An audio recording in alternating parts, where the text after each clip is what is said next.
Good evening, everyone, and welcome. We are Random Encounter Productions. I'm Cody Stone. With me tonight, we have Matthew, and I'm playing Clever Stitch, the Tabaxi Arcane Archer. Caitlin, and I'm playing Fable Frost, the Ace Genasi Phoenix Soul Sorcerer. We'll do that one more time. I'm Megan, and I'm playing Sarai Landir, the amazingly eloquent bard. And I'm Eric, and I'm playing Sirach, the Arakakra Horizon Walker Ranger. And I'm Carlos, and I'll be playing those in Fahrenheit, the half-orc tiefling, Forge Cleric. All right, guys. So we do have a couple of announcements, but before we get to those, want to say happy anniversary. We began this the first Monday in February of 2020. So officially, it has been a year that this campaign of Disasters in Danger has been going. We've been streaming longer than that. We did have campaign 1, which was a very different style game. Had a lot of fun things to it. We really enjoyed it. So that goes back further. But for this particular campaign, it has been a year. So congratulations, everybody. Thank you guys for joining us. Super excited to have all of you here. But let's get to announcements so we can get to the good stuff. Take it away, Matthew. So the first announcement that I have for us is our wonderful sponsor. So as you all probably know, we have been working with Norse Foundry for a long time. They're a wonderful, absolutely amazing sponsor. And so I have this really cool set that Megan got me of these really, really neat metal. Oh God, you're not gonna. Can you see it? Can you see it? Can you see it? I'm a beauty tuber. But they're amazing. They're gorgeous. Yeah, exactly. Hey, Cody's a beauty YouTuber too. He did the hand thing. It's essential. It is. I always think of I always think of the old school Power Ranger. It's morphin' time. That's, yeah. I mean that too if you're straight. Sure. They're type of people. but yeah, they're amazing. We love them. And if you use our affiliate code, you can get a whopping 15% off. That code is REPRPG. That's REP RPG, and you'll get 15% off your order. It's an amazing deal. They have stellar dice. They have aluminum. They have other metal ones. They have regular acrylic ones. They have gemstones. I will jump in and say their gemstone dice, their precision cut aluminum dice, all of their top end dice are, starting like the 70, 80, 90, 100 and like up range. They do have less expensive dice. But yes. Whenever somebody's like, "Oh, it's 15% off," I'm like, "Oh, so I get like $1?" No. Like it is a chunk. It makes a difference on a big bill like that. So yes, it sure does. So yeah, it's oh yes. So it's Rep RPG. Again, that's REP RPG for 15% off your order with our wonderful sponsor, Norse Foundry. Cool. Thank you for that, Matthew. And now I would like to talk about other people who have made our show possible, including the designer of our brand new overlays. If you like our new overlays, which we absolutely love them, we've just rolled them in. We're soon getting matching nameplates and panels for all the characters.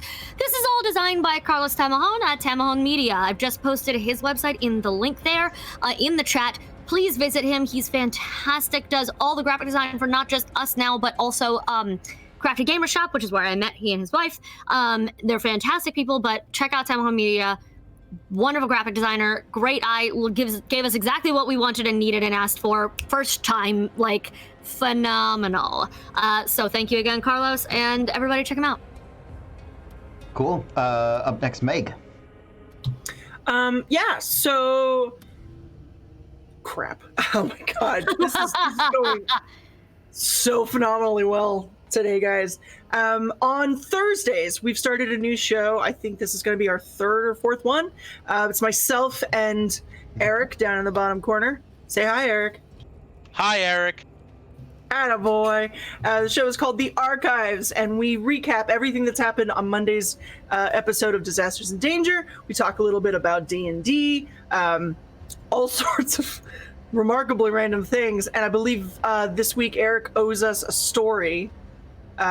Jaws. He owes us the Jaws story. No one needs to hear that. Well, I've said it, so it's happening. Also this week, in a very special anniversary and pre-Valentine's episode, we have a wonderfully special guest. There's motherfucker over here. Carlos is coming. Don't Yes, act surprised, I am. you asked.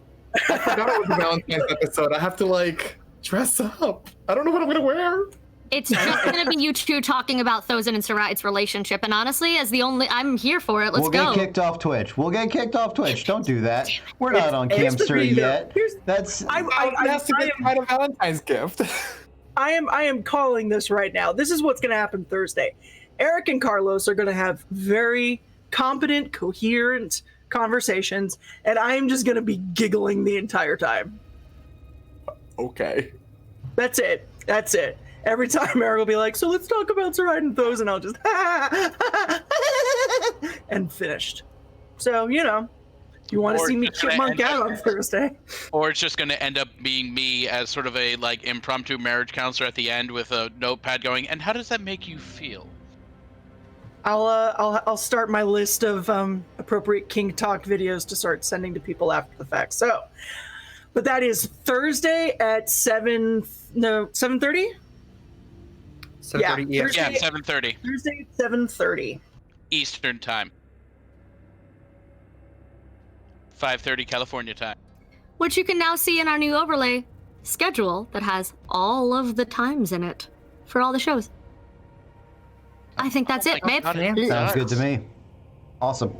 All right, let's get into tonight's adventure. Our adventure takes place in the lands of Lichtdracht. They are lands of myth, lands of legends with very few gods, a land where fate is written in the blood of others. It is also a land named, quite literally, the Land of Dragons.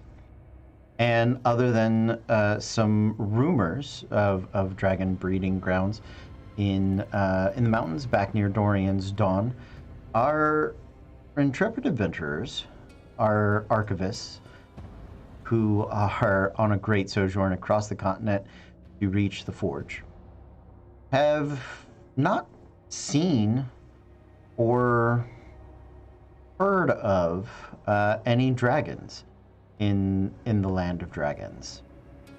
And this became apparent to them last week when they spent a little bit of time talking with their good buddy Screebers, probably the oldest kobold on record, although he has not reached their maximum age by any means. They just don't usually live that long. What is their maximum? I think it's around like 130, and he's just over 100. So we've got him for a while. But also, normally they don't live that long because they're kobolds. Yeah. So it's like 60 and they're done. 70 maybe if they're That's lucky. like saying a mosquito can live 1,000 years. Not if I get it. No, it can't. So Exactly. they can live a very long time. They mature in like days. Like they don't last long because they're not here for a long time. They're here for a dragony time. Really. Yep. A fanatical An okay dragony time. Yeah. You know. So but for some reason Screebers is a little different. He's the oldest undeclared major at the Magnus Exploratorium.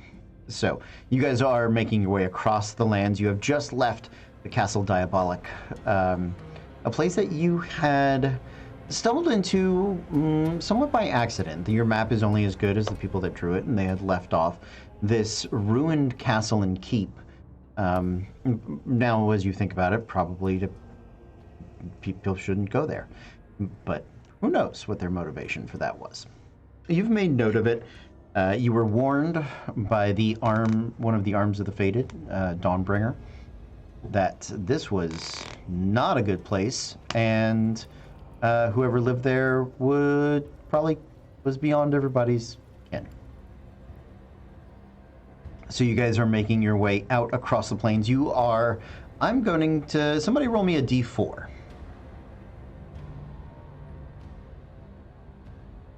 Yep, Matthew's got it. That's a 2. A 2. All right. So we're going to pick up our adventure about 2 days after you guys have... Yes.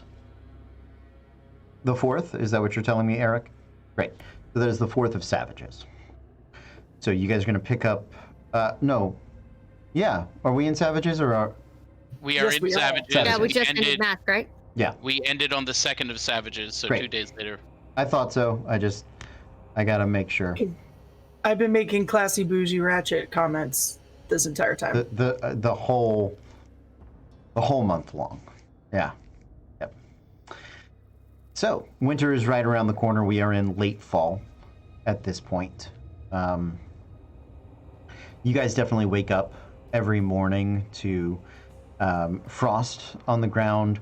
It doesn't quite freeze over the high grasses, but you can definitely see large areas where it hasn't rained in a little while, or areas that are more they're starting to turn brown, and the frost is definitely down near the roots, where the sun doesn't quite pierce to. That does sort of keep the grasses alive for a while, You guys are about 2 days past. Is there anything special that you guys are attempting or needing to do as you are traveling? Yes, I need to roll my nature checks, please. Okay, we're going to do these one per week. Make me a nature check, please. Listen, I wasn't worried that he was going to be a dragon until they were like, we haven't seen dragons in a really long time. And I was like, but what if it is Togepi? Okay. Can I inspire her? Please? Yeah. Okay. She just walks by and sings the Pokemon theme once a week. Oh my god, that inspires Caitlin. Forget what Fable's doing. That inspires Caitlin. Megan doesn't really know what it is, so just And it's a plus what for a inspiration? D8. Thank you. 21 on week 1. Okay. Your egg seems to, you're doing a good job of keeping it warm and healthy. You're not sure how long it needs to mature, but Okay. But yeah. I hold. Did you need another? How many weeks you said? 3? So far we've only done 1. So All right, then I'm good. You're good for now, but when we get another weekend, we'll do another one, okay? Is there anything else that you guys need to do as you are traveling? I am constantly checking on the horses and kicking the proverbial tires of the cart, trying to get my land vehicle proficiency. Okay. Yeah, so 2 more days on that. I think you still have probably 10 days left to finish the 2 weeks that you needed, I think. Thank you. Okay. Sounds good. So I would ask Thozen if he could send to Wyatt, see where they are. Yeah, just let me know exactly what you want me to say, and I'll repeat it as is. You have 25 words. I think it would be best if you said it. If it's me, it's probably going to end up coming out insulting. So I can filter it. What would you like me to say? Just, hey, what are you? yes. Okay, and I will do that then. I will do sending or cast sending to Wyatt and ask, hey Wyatt, this is Thozen. We were just wondering where your location is at the moment. We are currently traveling to the tower. So, yeah. Love you. Does anyone else feel like if you don't use all 25 words of sending, like you're wasting? Don't play. I almost asked if you yes. were campaign, but this is the different campaign. It's Yeah. it's one of those like the one word you leave out for brevity is the one he needed to hear. It's like, ugh. Do me a favor. Roll me a percentile.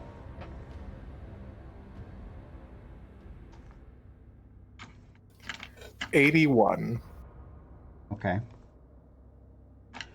That'll work. 81. And repeat your message for me. Oh God, word for word. Or you can redo it. I would like to hear the actual words. I was slightly distracted. I apologize, but It's okay.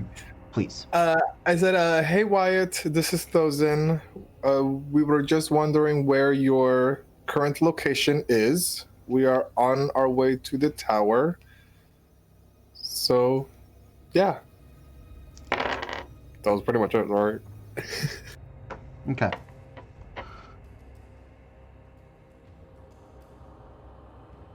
Roll me a d4.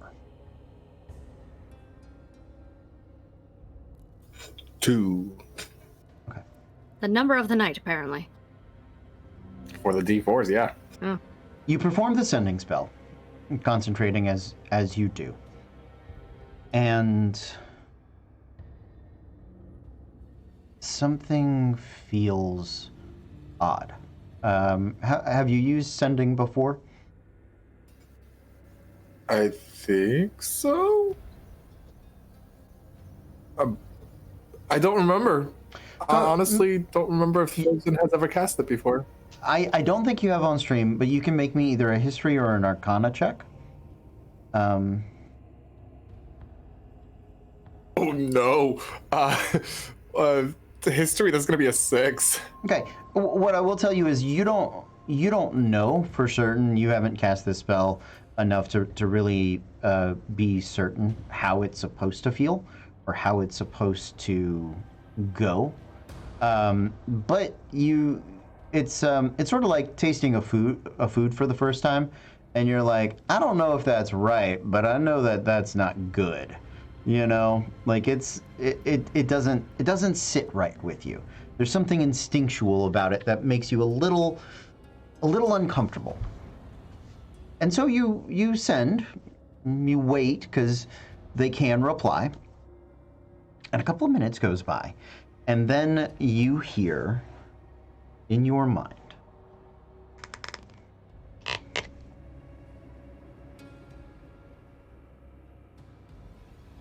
unsure. Caravan.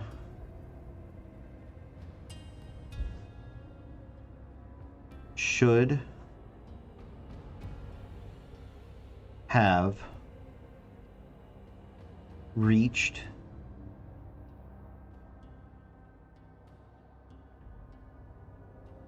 northern tower. I hate that. What ate them? 10 syllables so far. I wonder if his is shortened for some reason. No, I'm counting them as I go. So, God, he's writing it out. I am. I'm writing it as I go. Northern Tower.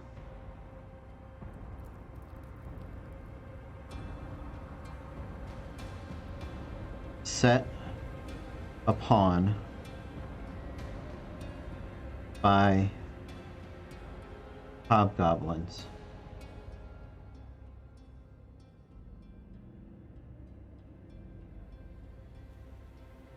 Working with no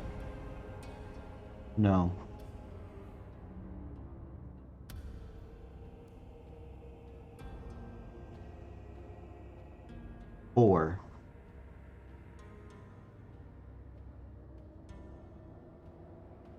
unsure.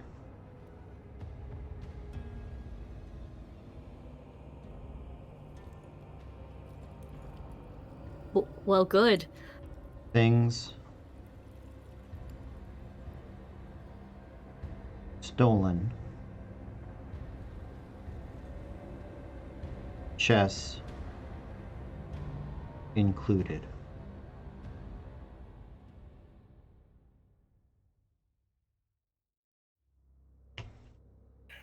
I am so sorry. I lost half of it because I had to They log were off set and up. log back on. That's okay. They were set up, pawned by hobgoblins. A bunch of stuff was stolen, including the chess set.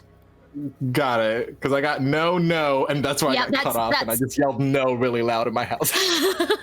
Committed. I love it. Ah! I don't like that. 21. I hate all of that. He's there's a pause. He still has 4 words left to say.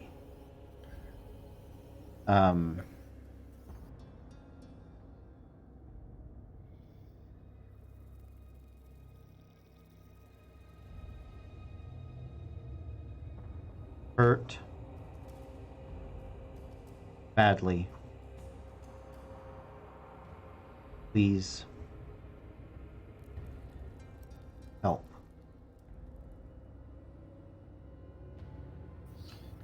Got it. I'm so sorry. Would you be able to repeat after no? Yes. After no.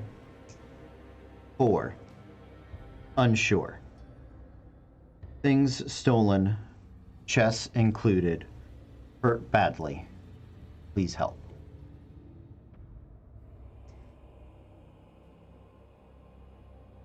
Got it. I'm gonna turn this to Ride. Be like, I don't think things went very well for him. Apparently, they are hurt very badly, and they are asking for help. Did he say where they were? He is unsure. The caravan should have reached the northern tower, but I think they were attacked upon by hobgoblins. So they're unsure where they are because they can't see, because they've been taken prisoner, or just he's lost? He just said unsure.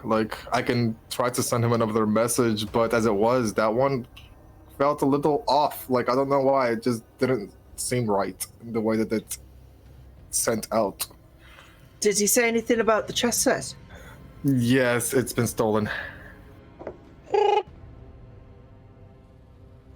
I take a step back from Saride. Wait, what season are you? Okay, I just take one step back.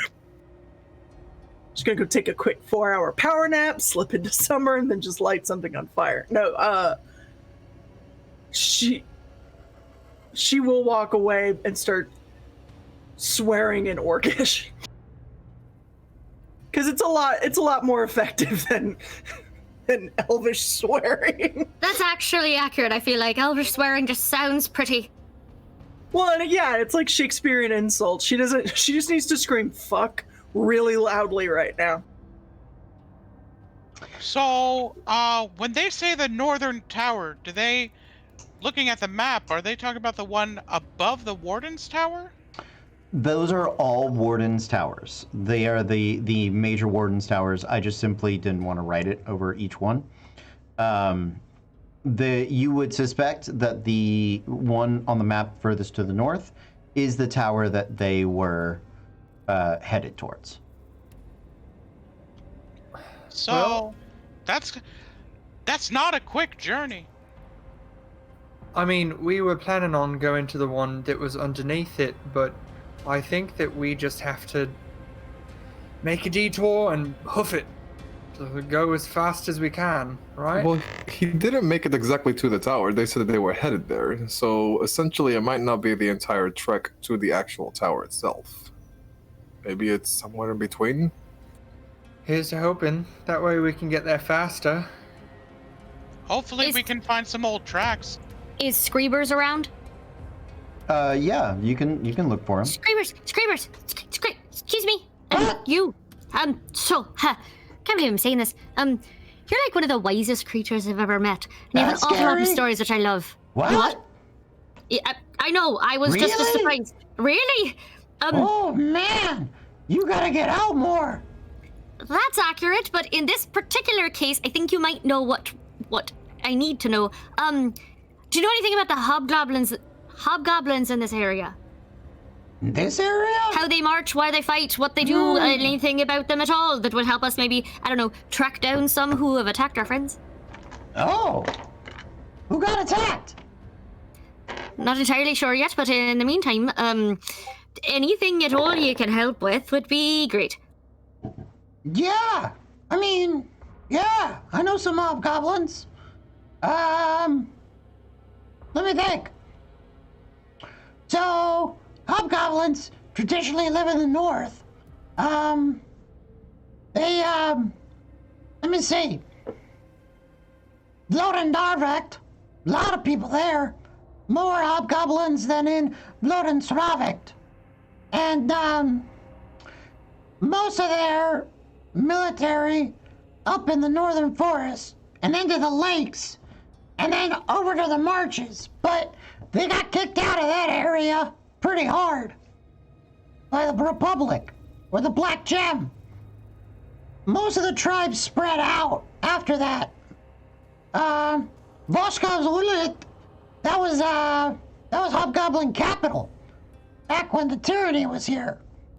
So, I don't know. Okay, a little less on the history and more on, like, what they want, how they fight, if they usually travel in groups of 10 or groups of 4,000.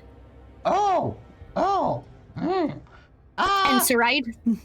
Tough to say after the March of Claves, but I'd say, you should know, like, hobgoblins are military people. They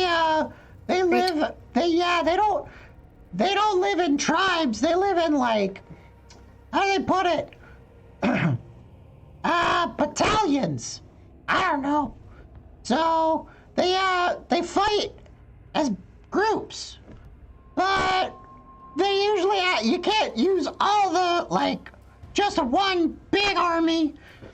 Mostly because Fireball and Dragon's Breath. So, smaller units. And they sort of, I don't know. It's very rhythmic. And the Screebers will start to kind of imitate the kobold version of a marching phalanx. But they also have, like, scouts. Bugbears. They do a lot with bugbears. Yeah. Sometimes they have goblin slaves, but who wants to hang out with a filthy goblin? Ugh. Unacceptable. Thank you, you've been very, very helpful. She's going to ignore the fact that she should probably ask him, hey, is this a dragon egg? And she's just going to, continue of bigger things at stake right now. So, our tracking friends, Sarak, and I feel like Clever Stitch also, can you do anything at all with that information? And Saride, sorry, yes, Meg. I think this is a Megan question. It can be a Saride question if necessary. Do we know if the revolution died? So, what I will tell you is this. I've had to update that chapter since. I'm going to peel back the curtain for a moment. So if you guys if you've read the fictions that I started talking about the March of Glaives, and I have updated. I do have chapter 3 up. I've removed any mention of the revolution because of real world political things, both presented in a positive and negative light. And those are not, I find it important to support good public change, but I think taking that term and mislabeling it and misusing it, or presenting well-intended social change in a negative light is not something I want to do. So the aspect of the hobgoblins that ruled over them completely is known as the tyranny. So that. Do we know if the tyranny is dead? You would know. Historically, the tyranny was defeated. Well, it was defeated and cast out of Hobgoblin society. The tyranny lost the confidence of the Hobgoblin people and could no longer hold sway over them. So, but the tyranny, much like many of the avatars in Lick Droct, doesn't really die. It just sort of changes and moves on.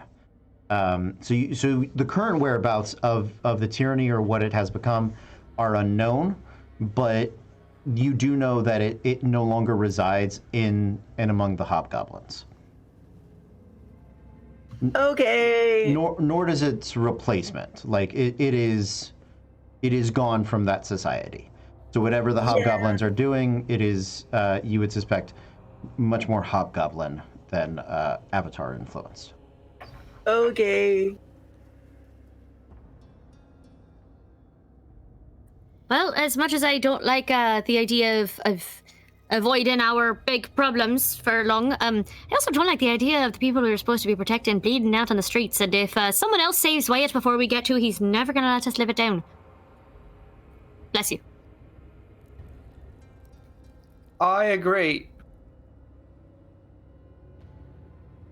So, do we want to, what's the best way to figure, like, directionality, I guess? Honestly, I'd see if we can find a way to triangulate. You're right, they may have made route to the tower, but they may be stuck on a path. If we can kind of find a way to follow them. My first idea would be head just northwest and then see if we can see something, if we can find any sort of, if we see any burning in the distance, we go to it. If we find massive hobgoblin army tracks, we follow them if we find any bugbears. But I think for now, the best we can do is just head to the northwest. I think, at least. You're probably right, actually. Makes the most sense. Okay. So you guys would like to take a turn heading towards the northern tower or directly northern tower? Yes, not directly north, not northeast, to the northwest. Okay. Absolutely.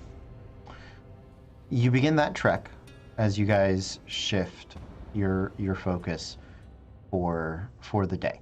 As you guys are traveling, is there anything else you are attempting to do in this regards? I know that you're looking for tracks. I know you're looking for signs, but I don't know if you guys are making any other magical overtures or, casting spells of divination or anything along those lines. And I don't want you to, I don't want to roll and get like a week into it and then you're like, oh, I could have been doing this. So Is Raven still with us? Or did she go with the other group? Raven was with you guys at 4 Point Farms. Yeah. She was there, and I know she was there when we came out of the weird with She stayed the weird behind. lab. And the other party had moved ahead a few days before you guys. So she is with you. Is she? Do we think she's powerful enough to scry? You are unsure. Scrying is a 5th level spell. Immediately off the top of your head, you don't suspect so. But she may. I don't know if you want to talk to her. You're still welcome to. I would just like to ask her if by chance she knows how to. Because I don't think any of us do, and I wanted to, just in case one of our NPCs was high enough caster to find them easier. That's all I wanted to ask, but if not. I can do divination, but I can't do it today. It would have to wait until tomorrow, but it's an option. I can ask Branos to prepare the spell for me for when I take a long rest. That's something.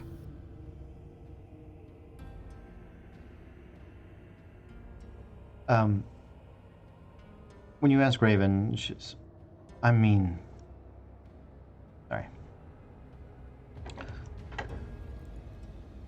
No. Why? Because we're worried about finding some people. It looks like some of our other party have perhaps gone astray, and we'd like to find them before.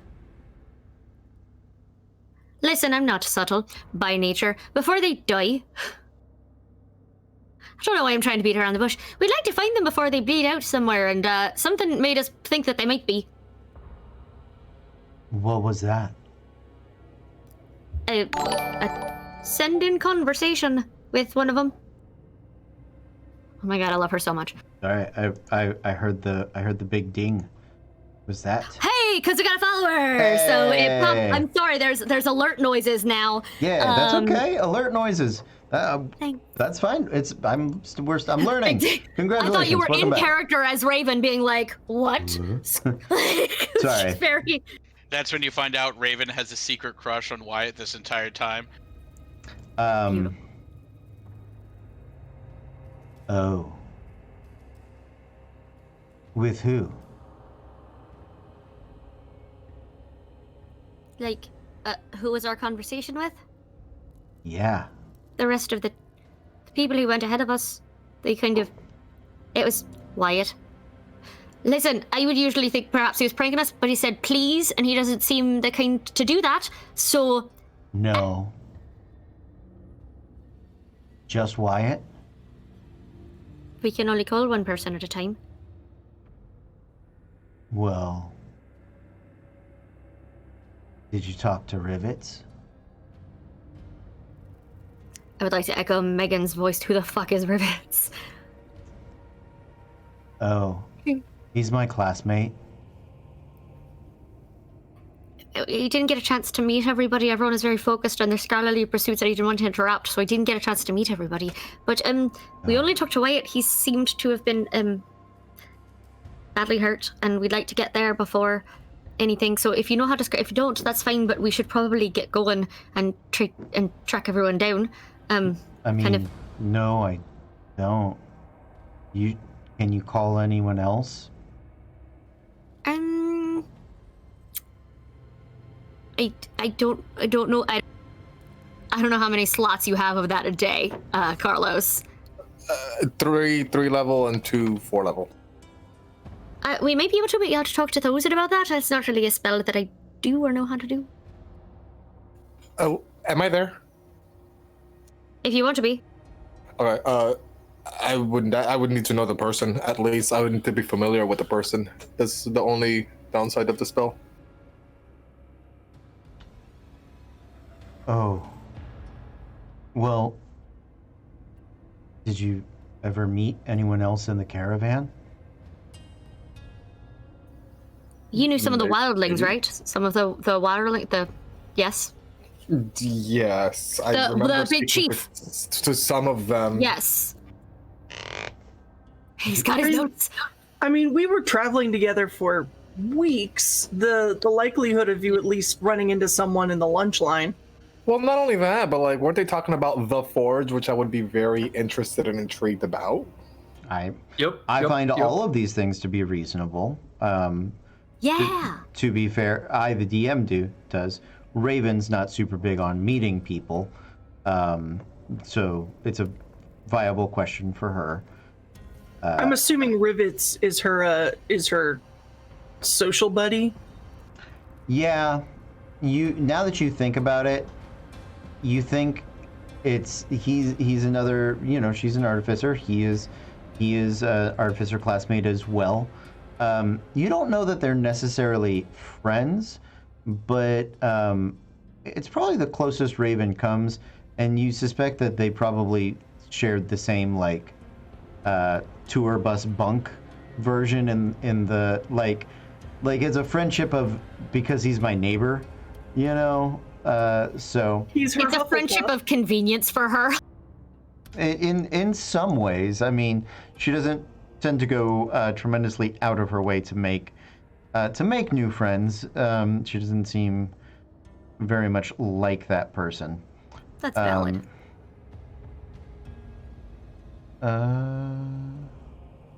Oh. Yeah, I realized that's why the dragon wasn't doing the thing. He was not all the way at the top, and so he was behind our cameras. So his words were popping up, but they were being hidden, and I wanted people to feel welcomed. Yes. Why So if is you just he? drag him to the top of the list, so he's the very top thing. Ah, I understand. You can unlock him now. to move him and just pull him to the very, very Yes. top of the whole list Got him. of sources. Yeah. Great. There So it now is. when new people follow or sub or bit or whatever, it'll pop up their little thing. The dragon, who doesn't have a name yet, is there. He's learning how to do things. Theoretically, he's going to be able to attack and dance and talk later, but it seems to be Oh. taking him a while to learn those skills. Okay. Well, we just gotta Like train any him. new pet. Yeah. And exactly. we'll train him. Yeah, it's okay. We'll roast him. But yeah. I apologize for blocking him with my beautiful face. It is. So yes, he is at the top of the list now. So hopefully it will work. Cool. Thank you, Pet.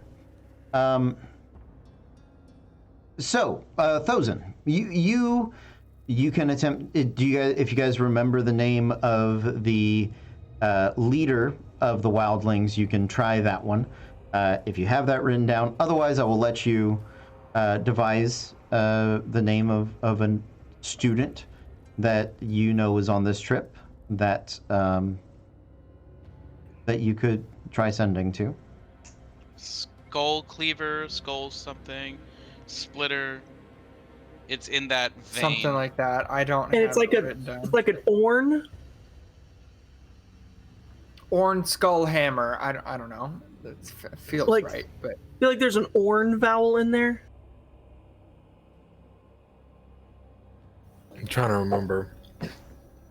I don't know. How about we contact Chad, the other wildling? Chad? Chad, Nailed it! If you name him Chad, he's a student. I refuse to Oh, accept. absolutely. Yeah, obviously. Absolutely. He's Wildlings just a named strong, Chad. strong man. Hold on, I see my other notes, and I'm afraid that they're in my other notes, but they're like across the room. I'll be right back. Okay. All He right. flees. In the meantime, yes, thank you, welcome Winterheart. That is why we did the fix the thing. We realized that the shout out didn't pop up. We can't always like stop the stream to shout out everyone manually, so we got a dragon to do it for us. Yeah, we're But the happy to dragon- have you here. Thank We you. are, but the dragon was slightly buried, so we fixed it. I hope. Yeah, I hope so too. I hope so too. Okay.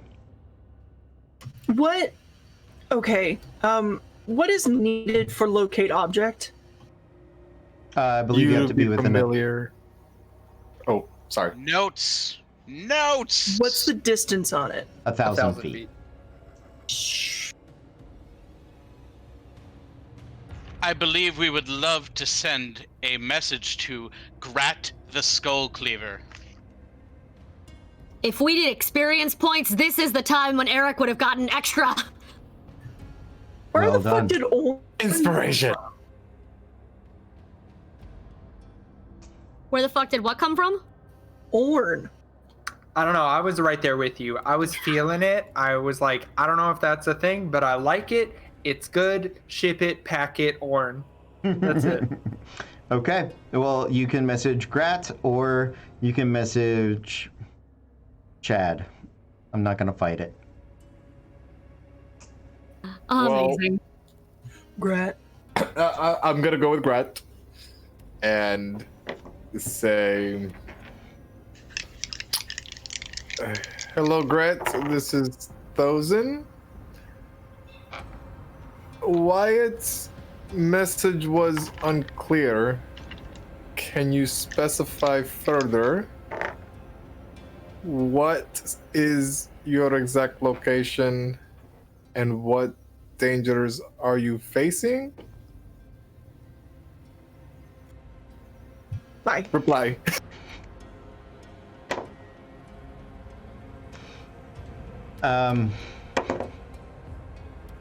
Roll me a d20.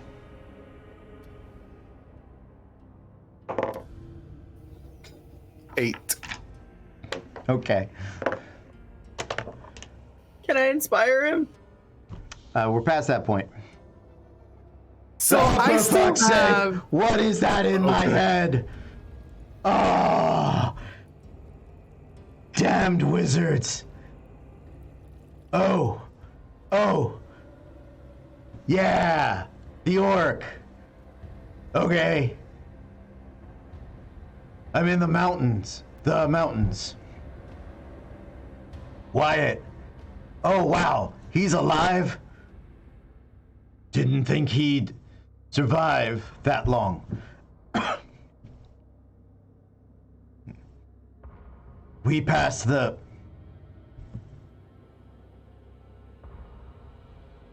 Good. So, by this, I can deduct, I'm saying this out loud, that they are no longer traveling together. He is surprised to hear that Wyatt is alive after he spent 15 words freaking the hell out that was inside his head. So I should probably be more specific the next time I call. He's in the mountains, and then the message got cut off. And I think I lost a ride. You look beautiful, my dear. There we go. She's like... Hi. Megan's curious. What level is locate object? 3, 2, 3. Are we betting? 3.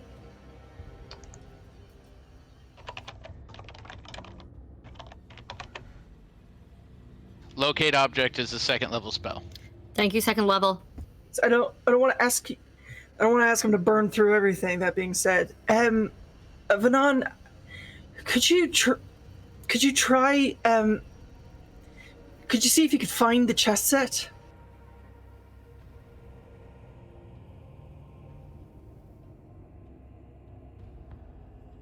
I know it's probably too far away, but just.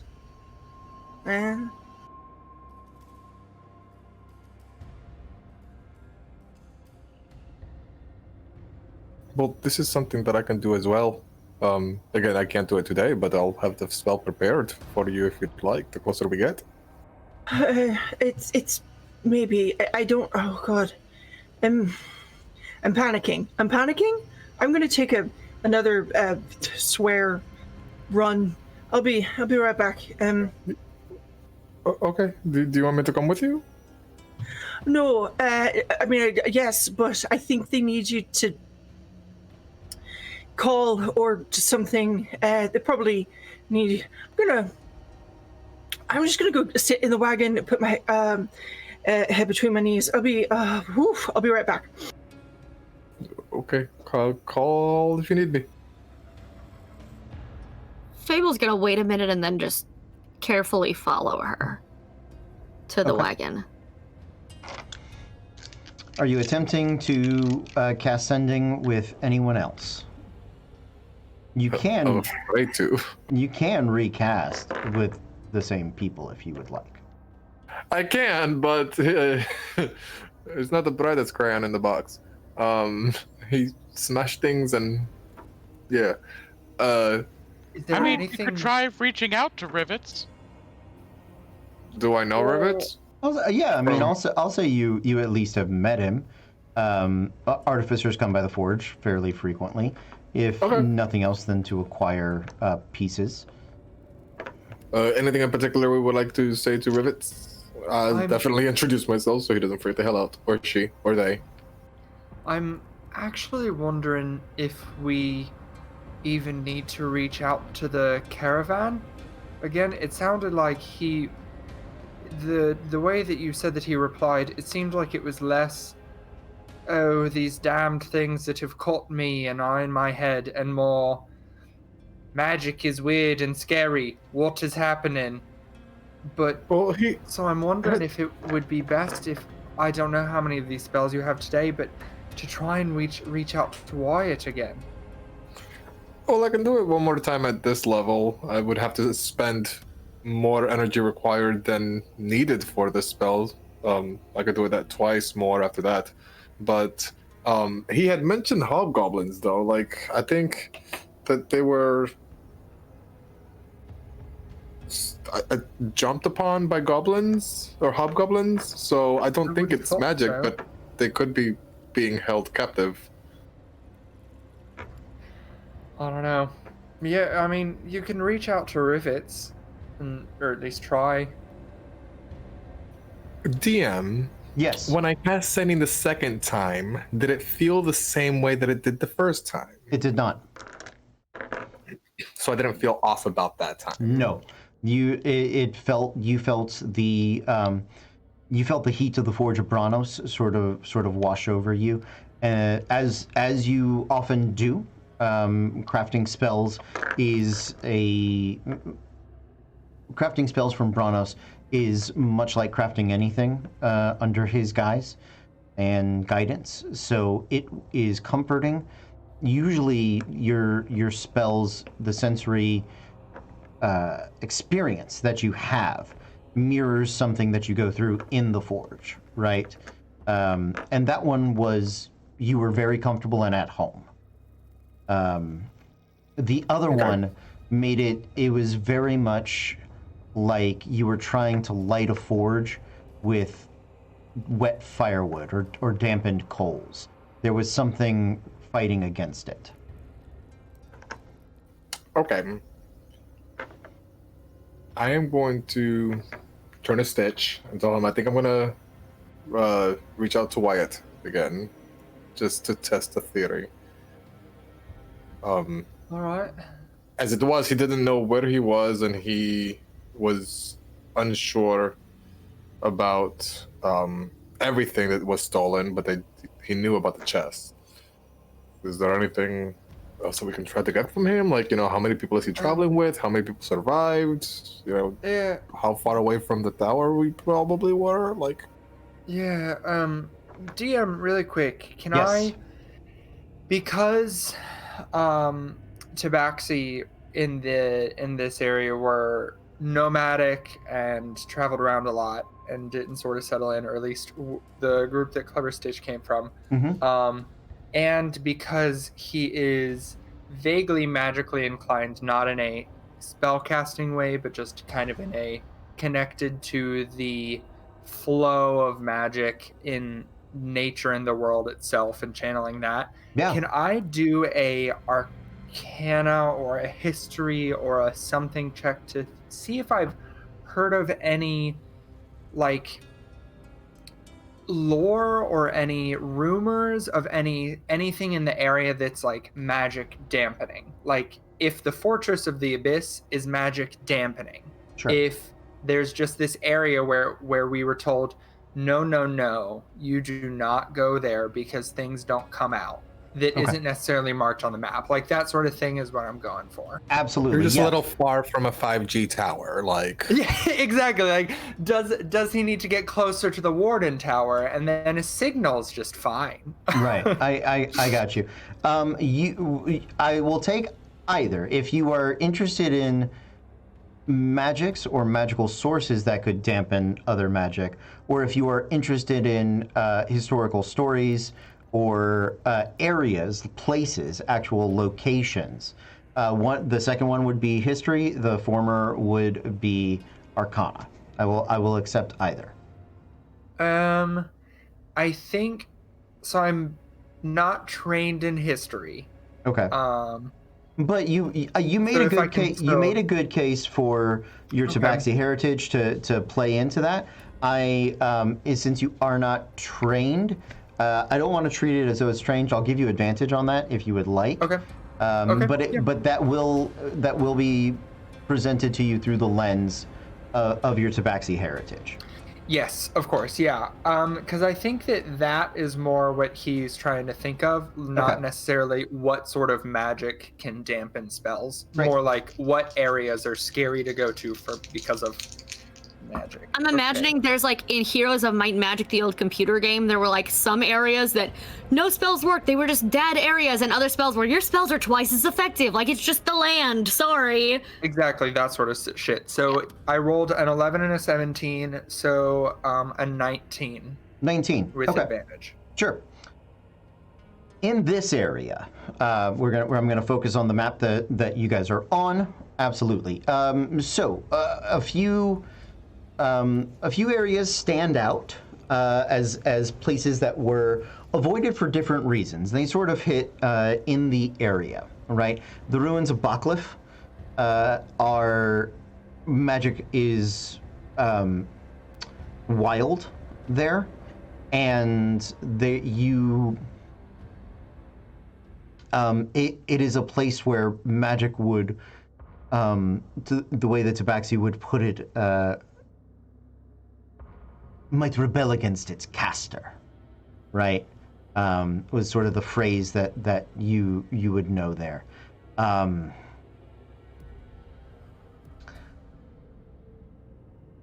To travel to the Fortress of the Abyss is to tempt the nothing, to open the door that holds blackness at bay.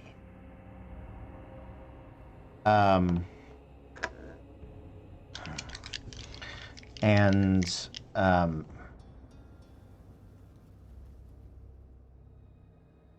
mesas in the southwest are an empty world where little life exists. Sand and reptile. But it is what stands out to you. The dangers of the northern forest. Trees we would not climb. They bend to military will. They march in the steps of their masters, hasten their legion, and trip those who might seek to traverse them.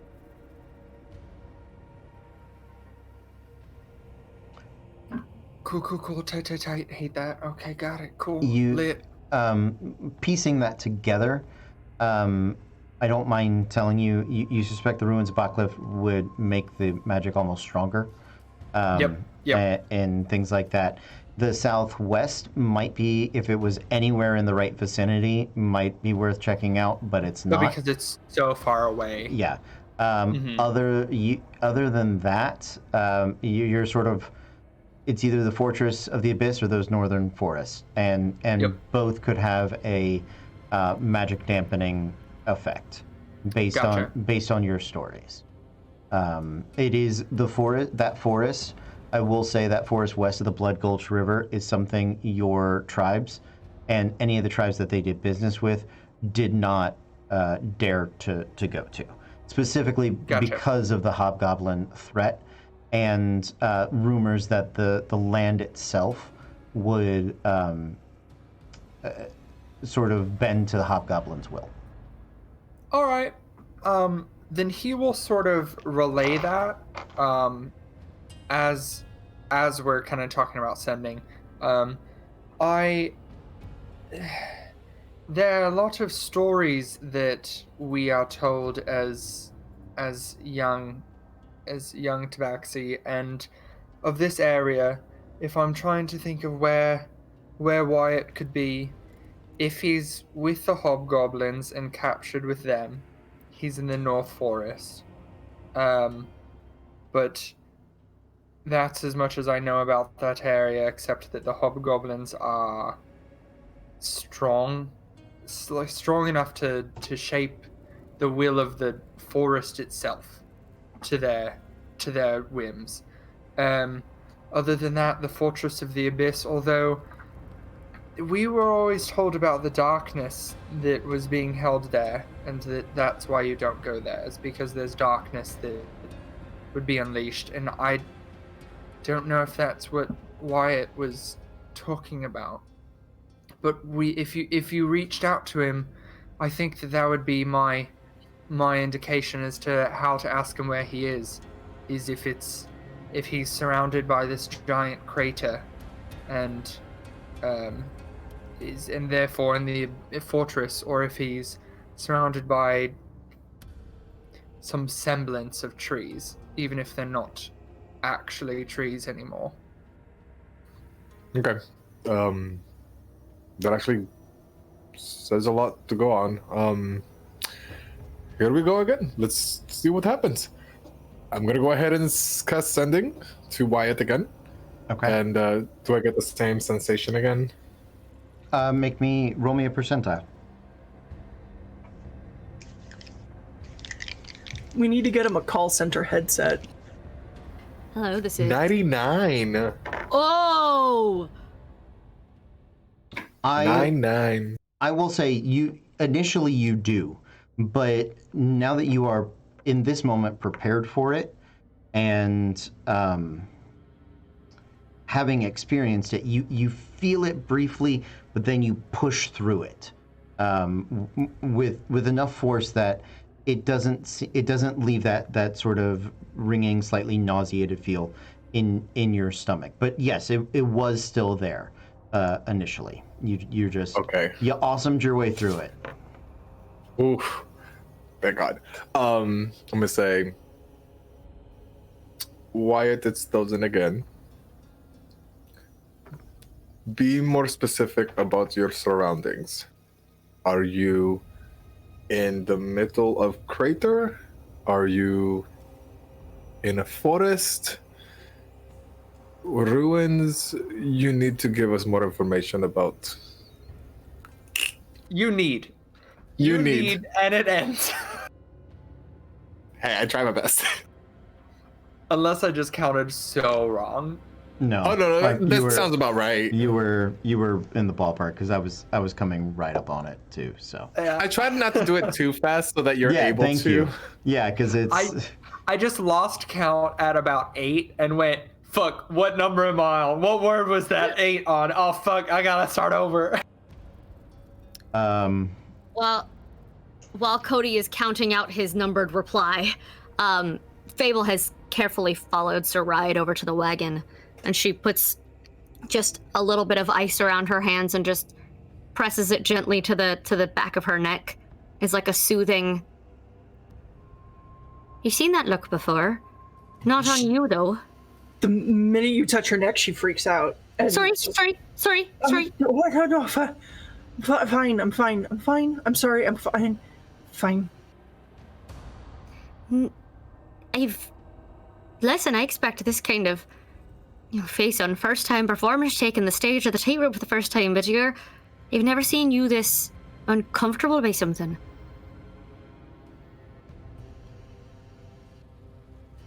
We were supposed to watch him.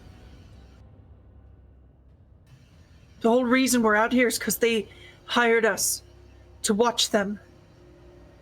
And now he's somewhere and he's hurt, and I don't know who else is too.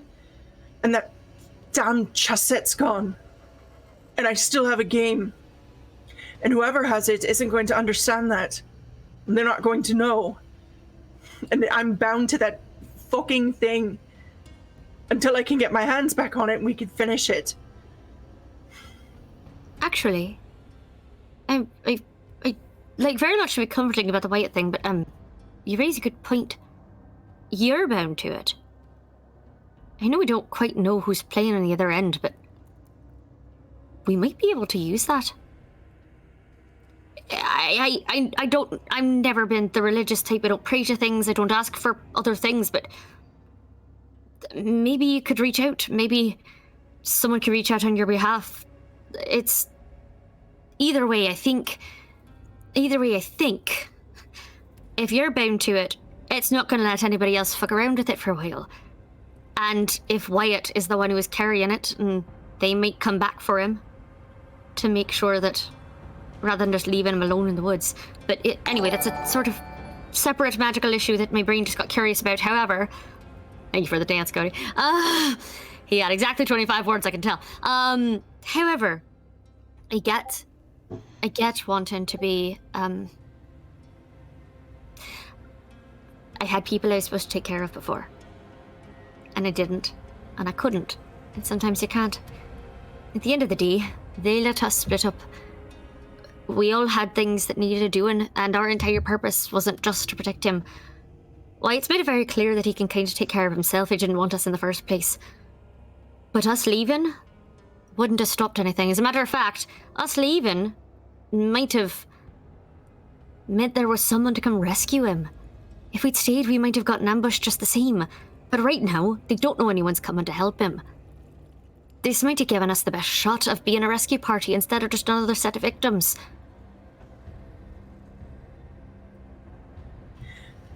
You're right. You're right.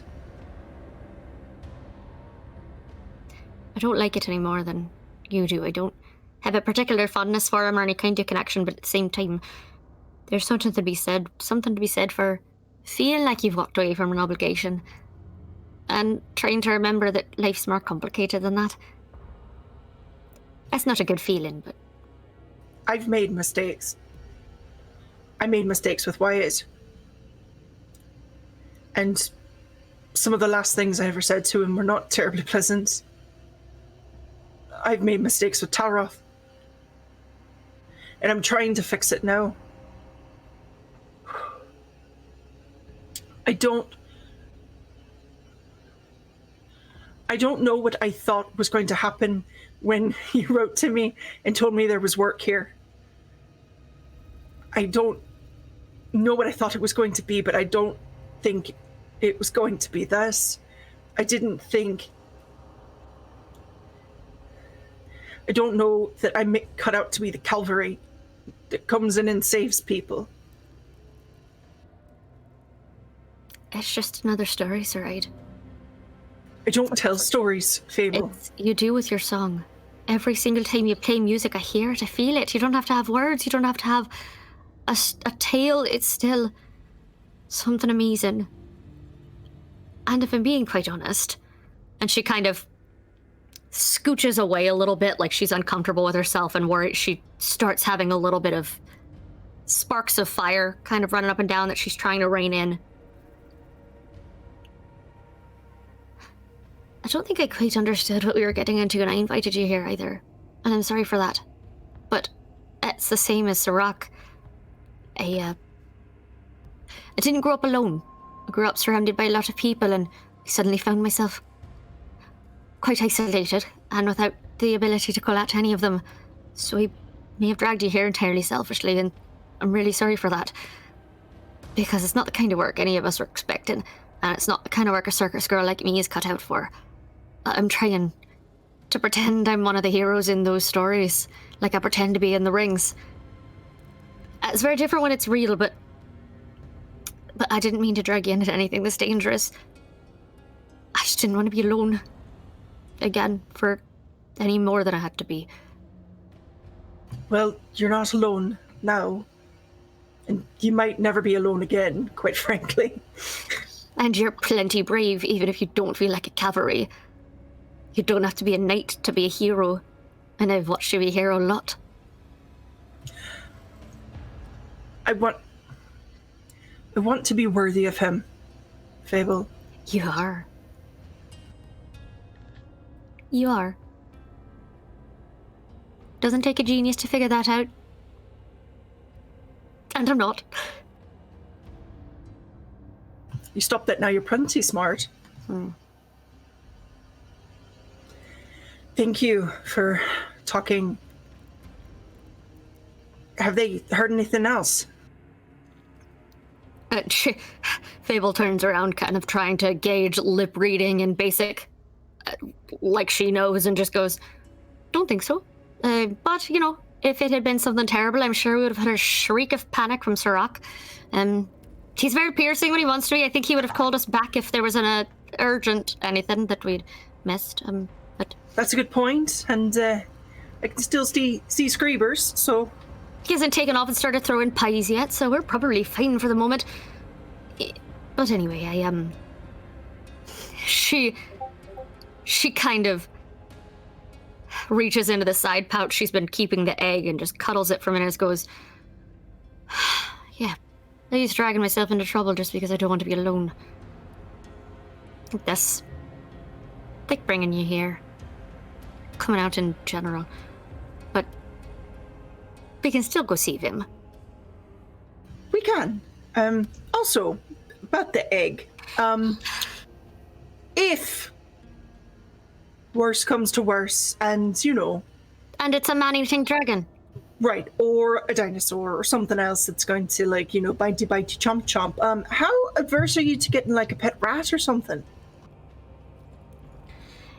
You know how I grew up. You saw how I grew up. Any pet that's not a wild, strange, miraculous thing you can do tricks with is not really a pet at all. It's dinner.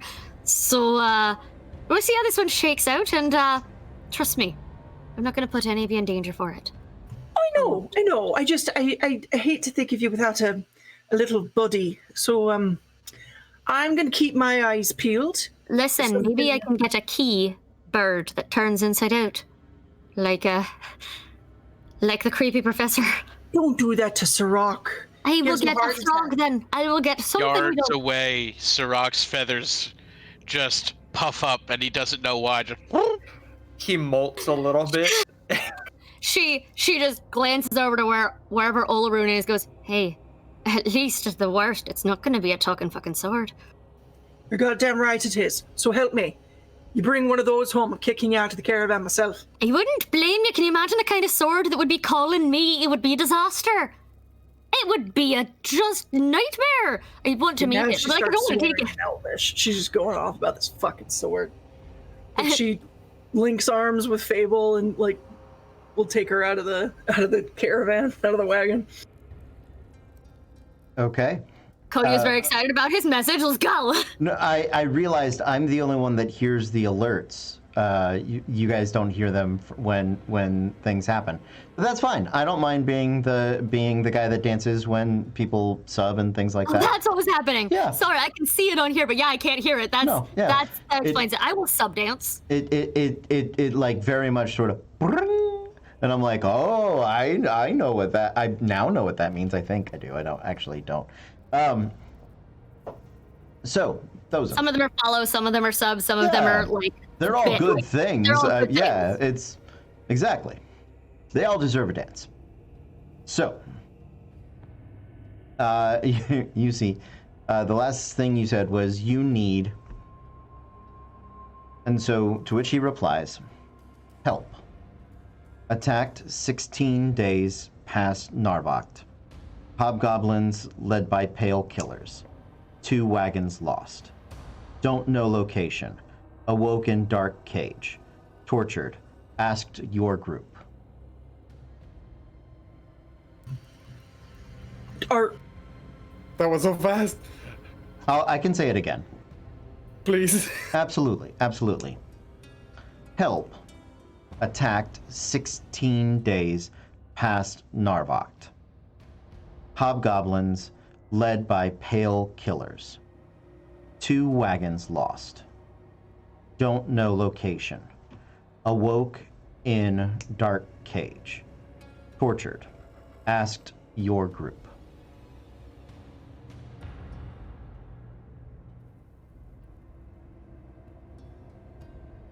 I put it in our chat for you. Thank you. Thank you. I will repeat to Sirach and Stitch. Apparently, he was 16 days past Narvoct. There's hobgoblins that were led by Pale Killers. They lost 2 wagons, but they don't know their location. They walk in a dark cave. They've been tortured, and then he just told me to ask the group. Cage. Dark cage. Oh, dark cage. Sorry, I Nope, just that's okay. Just I'm making sure I said it correct. Dark cage. 16 days could be either. He could be in the forest or in the fortress. What about 16 days past Narvoct towards the tower? Like, So if we know that they were somewhere going in between? towards the tower, and if we know they were going towards the North Tower and they never made it, we can assume that 16 days past Narvoct would probably have put him just a little bit above, Just a few somewhere days north above the Fortress of the Abyss, about Yes. slightly northwest. And so, I mean, our best bet is to think he's probably in that forest somewhere right now. it could I would explain think- why, once again, there was like interference somehow. There was a push that I had to push past in order to send him another message that I did not have that same push when I was talking to Grell.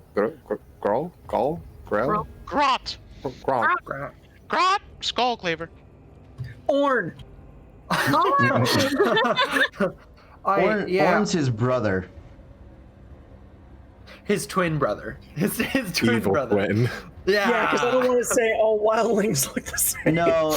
If they're twins, Grot's the one with like the big beard and he's got all the wild hair, you know. And Orn's the dude that like shaves everything and is super tatted up, just so he can be different, just so they can be different. Absolutely. Yeah. Get a personality, Orn. My God. His One just tattoos are shaves his personality. One just shaves the sides, the other one just shaves the middle. They're actually just two halves Just to the the exact middle. same thing. He leaves the rest of it. And Inverted mohawk.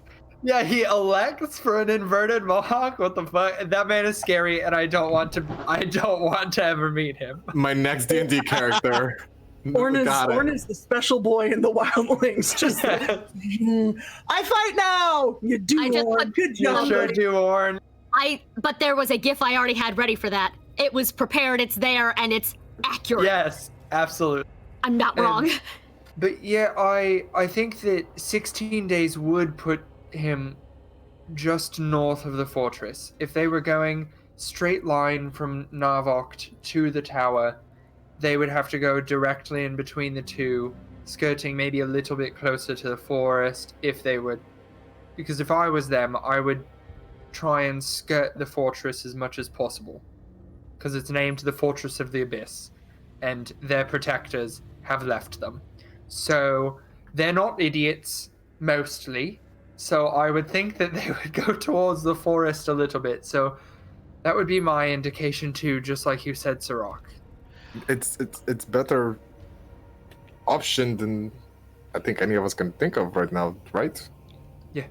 I think at this point we might want to head not even northwest. We might just want to go Just straight north. Yeah, I think so too. Straight to the fortress. Cut off as many Straight days past travel as we the can. fortress. Well, yeah, past the fortress, but right up there. And I think if we don't run into them, we might run into signs of them. Exactly. So to get north of the fortress, you guys actually need to travel northeast. Yeah. North, do we slightly want- east of it. You are past it. Yeah. Yeah. And if I make eye contact with Fable, by the way, I'm just gonna kind of like wave her down, like just kind of be like, whenever you're ready. Sure. Yeah, you do catch her attention. I pick up the Saride pace a little. We're going. Remember how you asked if they found anything? They might have. As you guys are moving towards Thosin, you're going to see Sirach running the other way towards the wagon going, "Wheels up in 10!" And he's going to get the wagon ready. Clever Stitch will go and help him, and help pack people up. Okay. What did you find? So they were attacked just 16 days out of Narvokt. I think we are going to go ahead and go past the Fortress of the Abyss. We kind of have a general idea where they could be. So it's going to take us a little bit to get there. But, yeah. And they were attacked by the hobgoblins. Correct, but the hobgoblins were being led by a pale killer, is what Wyatt had mentioned. They lost 2 of the wagons, and they awoke in a dark cave after being tortured. Cage. Can I? Cage. It's a cage, damn it. Can I make a check to see if that sounds like the bounty hunters that were chasing treasure?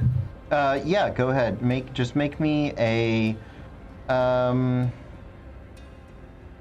roll me intelligence or wisdom.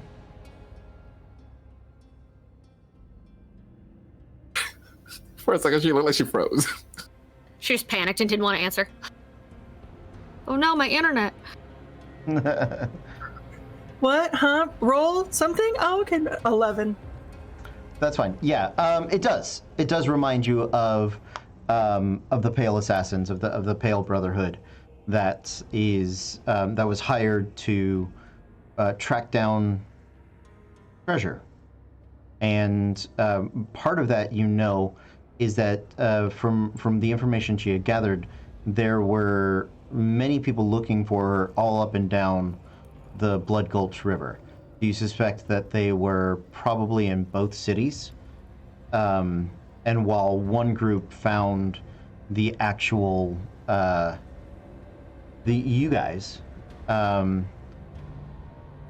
you suspect this would have happened a while back. You can estimate, hold on one second. I'm gonna stamp something for my own needs right there. Good. Yeah, that's fine. Okay. So, roll me an intelligence check. If you guys want to help, I'm assuming. You can all, not everybody, but the person with the highest intelligence, make it with advantage. And I'll let you guys discuss that. What are everyone's? My base intelligence is 15. So +2 is... Yeah, mine is 14. Okay. Me, you, and Saride. We've got one of us roll it with advantage. Not me. I'll do it, because then Meg can inspire. And she can't inspire herself, yeah? Yeah. Does that work? Okay with that, Meg? Yep. I was trying to figure out how I'm inspiring you. She just starts singing or speaking the opener to the Johnny Cash, and I saw a Pale Rider, whatever the fuck that song. She just quietly mutters, "And you tell me you can't tell stories." But she does in a Johnny Cash voice. It's like he's here. I'm gonna use luck because this feels important. Glad I did. Okay, just a base intelligence. Mm-hmm. Plus that inspire. Or I'll take if you are trained in survival, you can add that onto it. I am not. Okay, that's fine. 19. 19. Okay. Yes.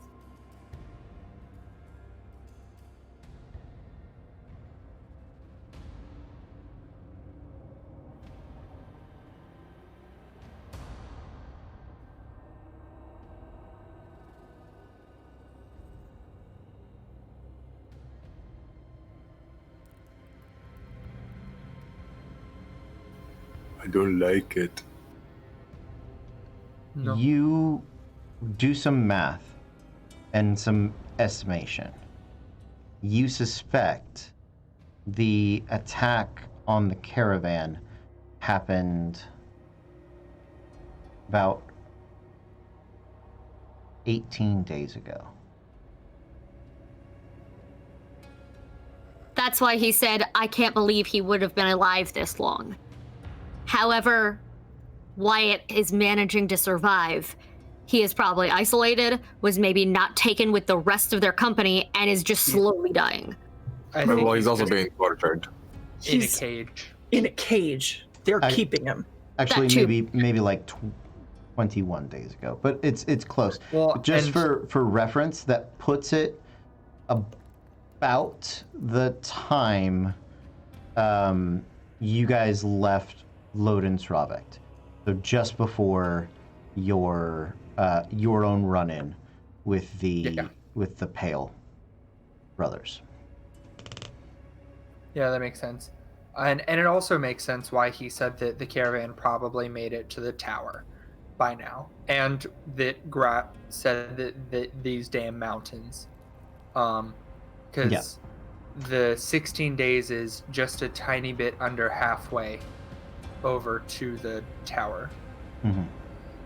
Yeah. So It you take into account all those clues, all those little pieces that you guys have gathered up, and you can kind of estimate roundabout when this happened and about what you guys were up to at the time.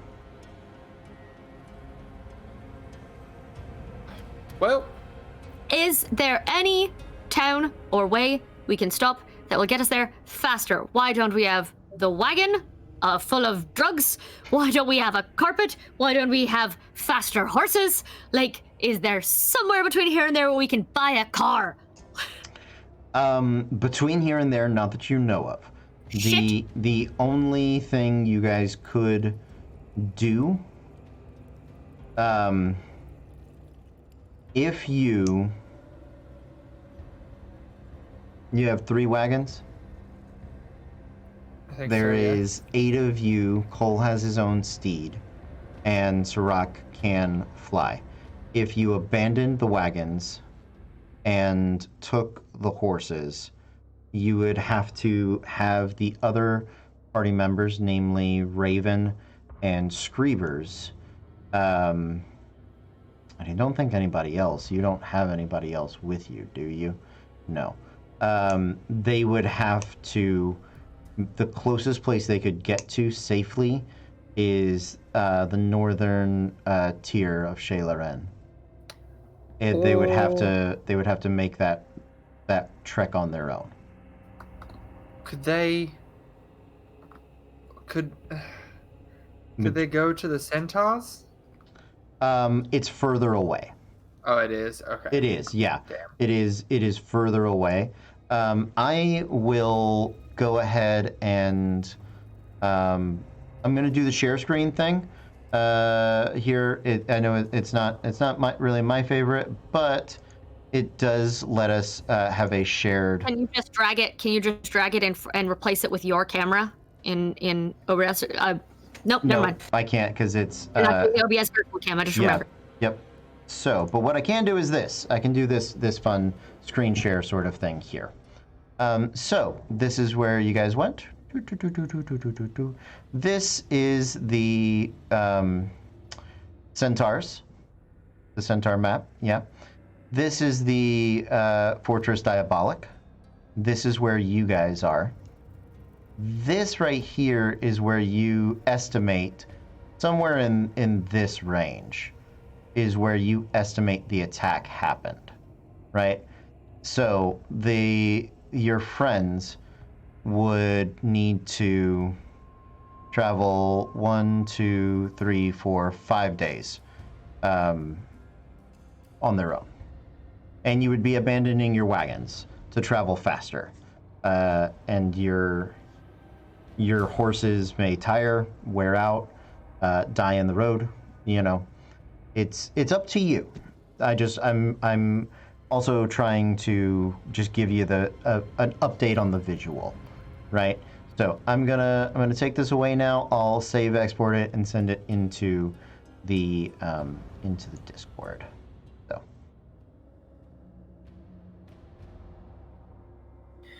does that help at all? I hope it did. And I tell you what, let's do. While I'm doing that, it's 9:15. Let's take a 15-minute break, okay? We're going to come back at 9:30. That'll also give the players a chance to regroup. I know that this was not what they had planned for the evening, but That's okay. But they've discovered some very interesting things. So we are going to take a brief break. Thank you guys for hanging out with us. We might go ahead and throw a commercial up just so that people that come in afterwards don't have to watch entry commercials. And because it helps the stream for free. You guys don't have to pay anything, and it helps us get a little bit of a kickback there. Yeah. Which, struggling artists, helpful. Yep. We appreciate that. You guys are awesome. Thanks for hanging out. We're going to see you in 15 minutes, 9:30. We will be back live. But until then, stay tuned. Welcome back, everyone. We are Random Encounter Productions. I'm Cody Stone. With me tonight, we have Matthew, and I am playing Clever Stitch, the Tabaxi Arcane Archer. Caitlin. Caitlin was excited that the dragon worked. Yeah. Caitlin, I'm playing Fable Frost, the Ace Genasi Phoenix Soul Sorcerer. Megan, I'm playing Saride Landir, the Eladrin Glamour Bard. I'm Eric, and I'm playing Sirach, the Arakakra Horizon Walker Ranger. And I'm Carlos. I'm playing Thousand Fahrenheit, the half-orc tiefling forge cleric. Awesome. We do have 2 more quick announcements before we get back to the action. Take it away, Matthew. Once again, I'm just gonna kind of talk about our amazing sponsor, Norse Foundry. Woo! Yay! Norse Foundry is here for all of your dice needs, whether it be aluminum, precision dice, regular acrylic dice, gemstone dice, dice holders, dice boxes, giant dice, tiny dice, anything dice and Dungeons and Dragon related, they got it. You need it, they got it. That's the order I meant to do that in. And because they are wonderful partners and we are being sponsored by them, we have a 15% off code for any of your purchases, which, especially if you're buying some high quality dice, can mean a decent chunk of change. So if you use REP RPG, that's REP RPG, at checkout, you'll be able to get a 15% discount. On our stream, there's a little sidebar with all of that information. If you just got so excited that you stopped listening to me and went straight to NorseFoundry.com to be able to find yourself some dice. So go get some.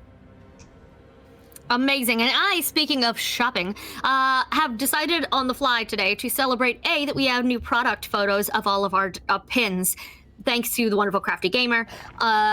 Also, 2, because I didn't realize today was our exact 1-year anniversary, and I feel like 2020 was such a chaos year that, like, I didn't stop because I'm a monster. So as an apology, we're having a flash sale on pins, everybody, and now they are 20% off for a limited time.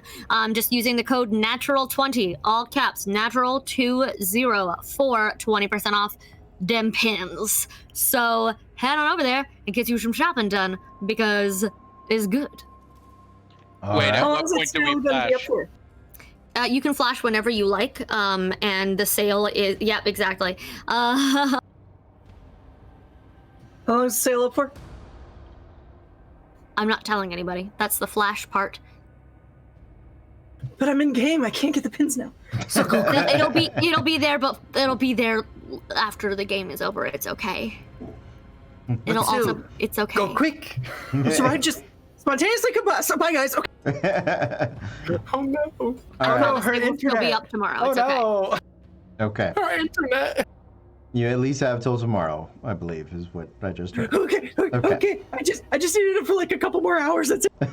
I'm sorry. All right, guys, let's get back into it. So when we left you guys, you're a couple of days past the Fortress Diabolic. And you had attempted to reach out to your original caravan mates, your primary point of contact being Wyatt. And you discovered through sending, he has been captured and separated from the rest of the group. You have learned that a couple of wagons have been lost. Some of the other members have already made it into the mountains, past the warden's tower. Their exact location is currently unknown, but they are in a much better place than Wyatt is. He has been tortured. You are 90% sure by the Pale Brotherhood. Pale Killers is what he called them. You guys recognize them as an organization of near white-skinned assassins and hunters and bounty hunters in search of one of your party members' treasure. And so you did some math, you asked a few more questions, made some rolls, you've calculated what you believe to be the approximate area that the assault took place, that he was abducted, and you suspect him to be in the northern forest in or to the west of Volskov Ulit. And currently you guys were making decisions as to where to go, or if there was a way to go faster, or anything along those lines. So I'll let you guys take it away.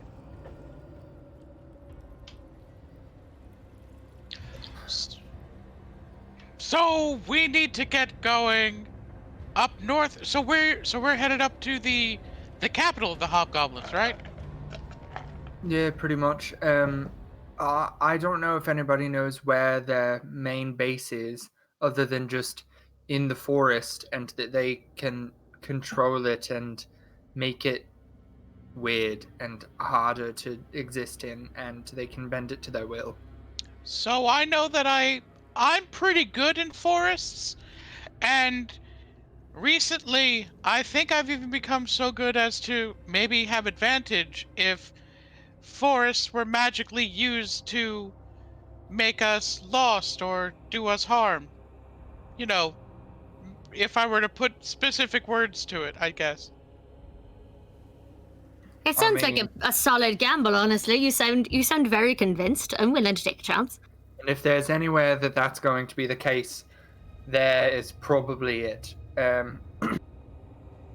I know that we tossed around the idea of having Raven and Screebers go to the top tier of the ring, and leaving our wagons behind and rushing off on the horses and having Sirach fly. I don't think that's a good idea.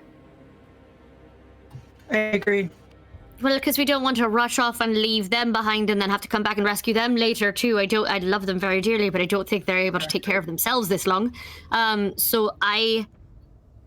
We either drop them off somewhere and wait, and then speed ahead after that. Can we split the difference? Can we ride them there, leave them, and then just rush and cut a couple of days off? It's 5 days back to the towers, to the Shay. Then no. Once we get to wherever it is that they're keeping Wyatt, if they have any more survivors besides him, we're going to need wagons to transport them. That's We fair. can't just throw them on the back of a horse. That's fair. Exactly. And if horses are not, they are not incapable of falling to exhaustion. And if we rush them so hard that even just one of them dies of exhaustion on the way up there, then we're fucked. Especially if we have to get Wyatt and or anybody else.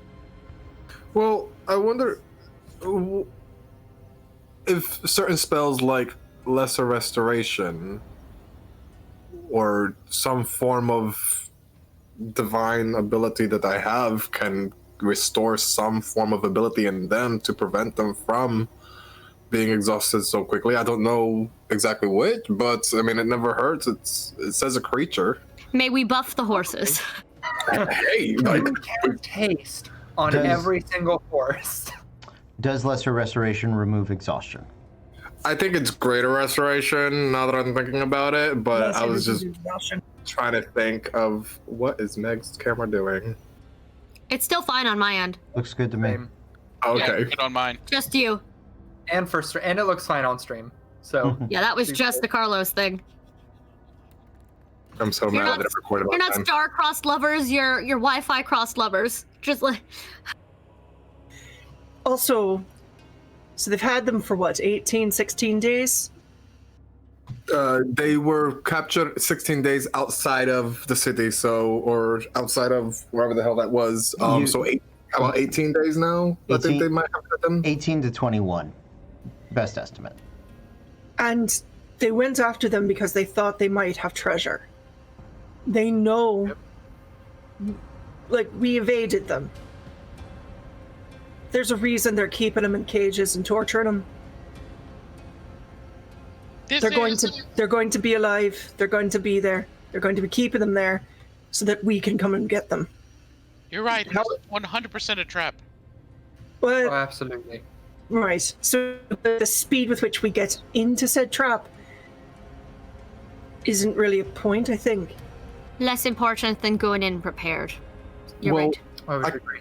I can always ask Wyatt 100% if there's any questions that they've been interrogated with. I mean, I can still do sending a couple more times. It just takes me more energy than it usually would. We could do it once a day also. We've got a long journey ahead of us. You can call him different Ds. You don't have to call him all at once. You're not wrong. We could do it like in the afternoon before we take some sleep. We could check in with him every day or so, or a couple of days, and ask how he's doing, and ask if there's anything new, or let him know that we're coming, so he doesn't think that. I believe in the power of believing someone's coming for you. Just even if we don't tell him we're coming, just staying in contact, just so that he hears someone's voice other than just torture. So I don't Yeah. know Wyatt. Not well, and neither do any of us, I think. We don't know what his mental break would be under torture. If we give him information, they have the ability to take it out of him. anything that we give him can be used. I don't want him in there in darkness and alone and thinking that help isn't coming. But any advantage we can give ourselves going into hobgoblin territory where we don't know anything, they have a home advantage, and we're vastly outnumbered. We've got to give ourselves a little bit of a fighting edge here. You're not wrong. I never am. Yeah. Even if we just talk to him, if he's smart enough that he can probably infer that we're on our way, even if they torture him, he won't be able to tell them for sure when we'll get there, or even where we are now. But maybe check-ins just to let him know that and just to make sure that he's still alive every couple of days, maybe. But nothing past that. Agreed. Every new check-in is a chance for him to give us a new piece of information. All right, wheels up. Or do we have anything else we have to do before? Thosen said, fuck you guys. Thosen, come back. Oh, he's gone. All right, we got to follow him. Thosen said, wheels up, I'm out. Let's go. Thosen just looked and like, I am tired of talking, and then walked. Wyatt is out there somewhere and he's hurt. We have to go now. He can take care of himself. Oh, snap. Save himself. Yeah, let's wheels up. Let's get going. Okay. So are the carts okay? You just see like a head pop up from one of the cars. Everything's good! Okay. Hold on. Let's see if you guys... Are you attempting to travel at a faster pace than normal? We'd like to have living horses at the end of it, I think. That's the whole point. Yes. But as fast as we can have it, as we can go, while still not murdering our horses. That. Is there a fast at which we as players can roll for exhaustion but not necessarily get exhaustion? Or we can, like, have disadvantage on survival checks or something but not actually hurt ourselves? Like, what level of... So the, according to the DMG, sort of the faster travel pace, is 4 miles an hour instead of 3. So you're doing 30 miles in a day as opposed to 24. You could probably press that a little faster because they are horses, but we would need to be making exhaustion checks for the horses. And I am not mistaken, yeah, if they get 2 levels of exhaustion, their speed is halved. Then maybe we don't do that. It's, I mean, you could probably do it for a day or every other day or something like that if you wanted to. Yeah. It's up to you. You do not have to. I know that those overland speeds are very much calculated on a 30-foot walking speed, but we're assuming the horses have a 30-foot walking speed because they're pulling the wagons behind them, right? So, gotcha. So that is the series of assumptions that have led us to this very mundane result. That's all right. I love. That So, is one by of the the way, things I love about D&D. You jump through a bunch of hoops also, to get though, back to the same math. Also, though, they have done the math on this in depth on the rules and game mechanics. Horses pulling a cart are a speed of 40 feet instead of 30 feet walking point. So we can actually get a little faster. Yeah. Just by the way, because otherwise it would be the same just fucking walk. So yeah, they have a slightly faster speed still than us walking, but it is 40 feet per the player's handbook, page 157, and Monster Manual, page 321, apparently. Perfect. Good to know. I did research. I was like, I can help with this. And I did. So, there you go. 40 feet. Yes. So I believe that's If it's yes, it looks like multiple mounts pulling the same wagon. Only 400 feet a minute. So that is 30 miles a day. Cool. Yeah. So you're already sort of moving at the faster pace. I'm going to say that you guys were traveling at a slower pace up until now because otherwise the maps are all fucked up. So we're going with that. Thank you for That's fine. We now decide to just go. Yeah, absolutely. Yeah. That's true. We didn't have to be that fast until now. Yep. So that is going to give you guys. And how many horses did we determine we have? You have 6. Oh shit. Okay, well that changes that idea. Two per wagon. So no haste on all of the horses, Thousand. I was thinking freedom of movement, but nope. Only lasts for a minute, but yeah, freedom of movement does a little better. So doing that, every 4 days you get 1 day for free, so you can actually get there in I think 8 days instead of 10. Is essentially. That's dope. Better than nothing. You're welcome. Yeah. Let's do it. Yeah. Okay. You guys set out. Count these up. Yeah. Now we just need a Muppets travel song. We're not traveling by map. We're not just. Do me a favor, everyone. Roll me a percentile.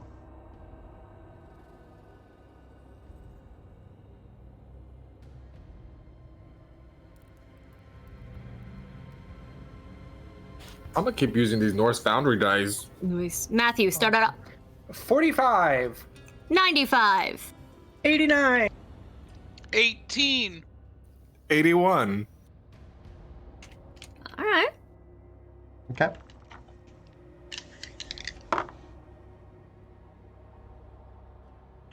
Somebody would say 95. I did. Okay. Don't be too excited. The last high roll got us the diabolic. Oh no, I'm scared. It was my Christmas sparkly dice, and I genuinely thought it was a different number for a minute. I looked again, I was like, oh, this is either gonna help or hurt us in a big way, but it's fine.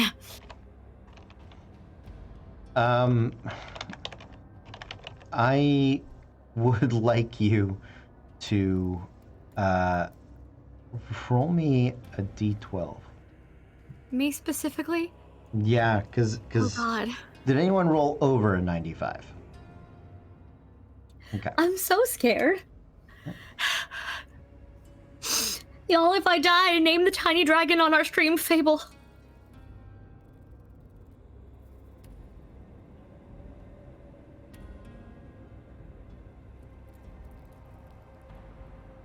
You could do it. I believe in you. 3? Okay. Sounds good. Does it? Only 3. Look at that little smirk. Look at that little micro smirk. Yeah, I know. I live with it. It's Only- terrifying. It's only 3 rocks this time. Instead of 12, it could have been 12 monsters. It's only 3. Yeah. You're Or it's welcome. only 3 days until the Pale Riders are beset upon us.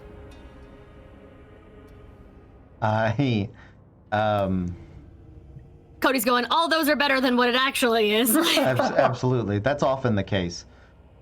Tip to the But you DMs could out lie to there. us and we'll never know. Just let your players ramble for a moment, and they'll give you something worth. Yeah, let worth them tossing out there. nervously ramble, Yep. and they will give you terrible ideas that Yep. will screw them in a wonderful way. Yeah. 3 It's- competing BMs with attached spas appear before us.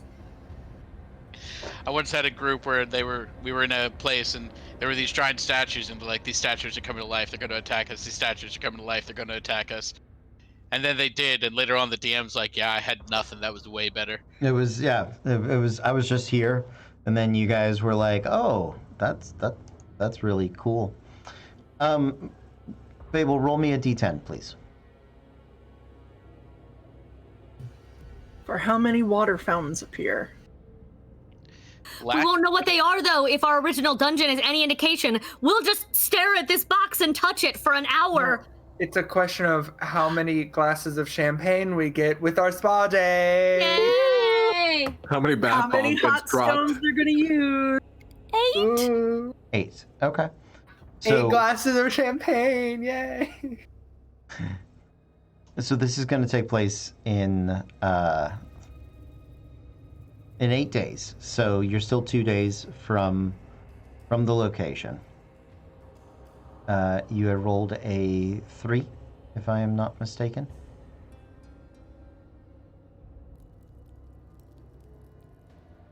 Okay.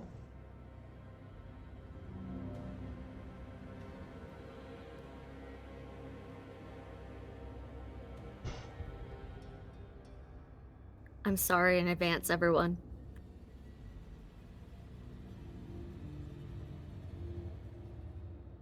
It has been 8 hard days of travel. You guys have been pressing yourselves and your horses as best you can without damaging or hurting any of them.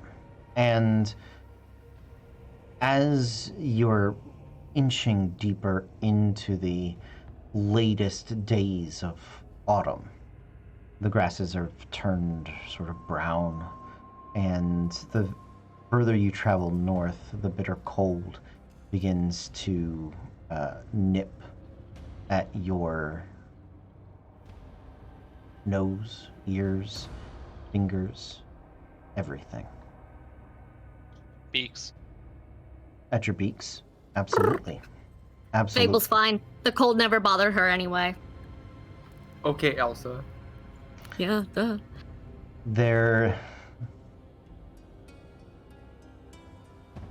You've settled in for the night, and you are doing your best to keep watches, but sitting out of the wagons is a bitter cold. It is difficult. It's the coldest night you guys have experienced yet, for sure. And there is little to nothing on these vast open plains to obscure the winds that rush along the just flatland in all directions. There are times you pass trees or rock outcroppings, these odd sort of mesas and little things as such. Who would be taking the first watch this evening? Nope. I will volunteer to take the coldest watch, whatever that is, because I have no problem with that. So. Cold is probably right before the dawn. Great. I will wait. Okay. So I'll take first. you take the first watch. Okay. Sounds good. Who's got my second? Me. Okay, and then 3 and 4. 4. I'll take mine with Saride. So you two, so Saride and, because Caitlin called 4, Saride and Thosen will take number 3. Oh, yeah, because 4 would be right before dawn. Yeah. I thought that in my head. I was the like, same way you did. So 3, right? Yeah. I did the same thing. I also Because 4th thought watch the is same dawn. thing. It's You not. did the yeah. second to last watch instead of. Yeah, I got you. Someone just hold my hand and walk me through this. My God. I got You're you. pretty. So Rock. The night has fallen, and what little snows that you guys have encountered so far have been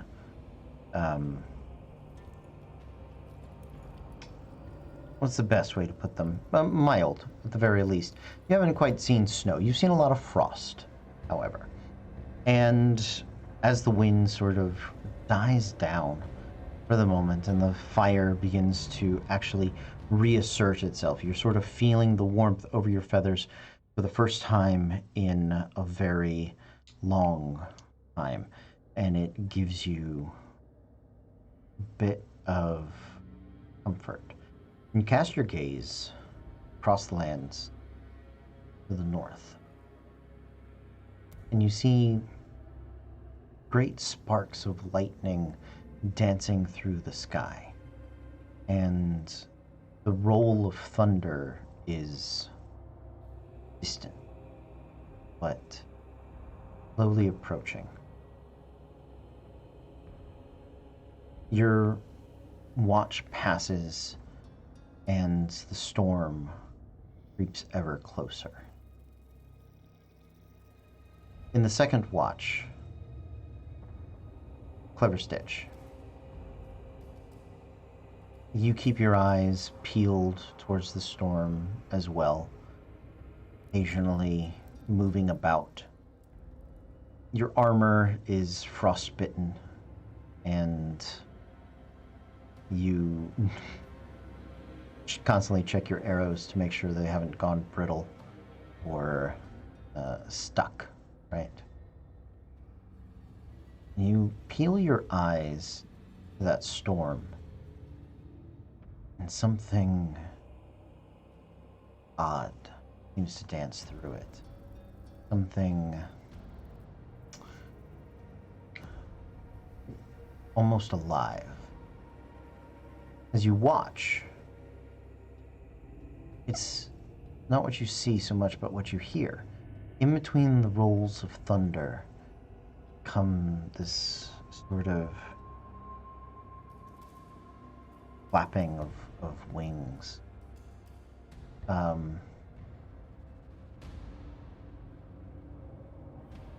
Into the third watch, it grows all the closer as Saride and Thozen stare with wonder and awe at the approaching storm. You can hear the rain, almost hail-like, dense, heavy drops thumping into the ground. It's almost lulling, but punctuated by the sharp flashes of lightning and the chest-rattling bits of thunder. You had listened very closely to those wings. They don't sound like wings you might expect. There are no wings that are wings of leather or dragons. They're sort of... They remind you a bit of being near Rock when he lifts off into the sky. Massive and heavy. There's a density to it. And just as you're switching out with Fable, you catch your first glimpse of something almost as big as... No, not as big. Perhaps bigger than the rock. It's almost as though the clouds themselves live in a sort of thundering bird of tempest. You can see the lightning sort of trails along its wings, and it dances through the sky. The clouds gather about it to obscure it before it breaks through them again and comes back. The rains are beginning to reach your caravan now. They're turning somewhat to hail, but in the pleasant moment between the cracks and the flaps, there's flurries of snow that begin to coat the ground. And as you all wake up to watch this storm pass overhead, this force of nature that seems to care very little, if at all, you are beneath it. You witness something. You witness a bird, Thunderbird, a bird of a living storm. as it creeps from its heavy rained summer dress into one that is crystalline and frost laden. A bird of the blizzard. The snows it leaves behind, mixed with the rain that it drops, it's sort of a slushy, muddy, disgusting bit of ground. But to witness this force of nature carried by the very raw, very real seasons through your path is awe-inspiring, to say the least. I would like all of you to make Constitution saving throw. And there it is. Is this against cold damage? Not against damage. It is specifically about cold exhaustion. I will give you advantage. Thank you. That's what I was trying to look up my... Yeah, thank you. Yeah, I'll give it to you because you're resistant to cold. So am I because I took the feat Infernal Constitution. Smart. Okay. Yeah. If you are resistant to cold, you have advantage on the saving throw.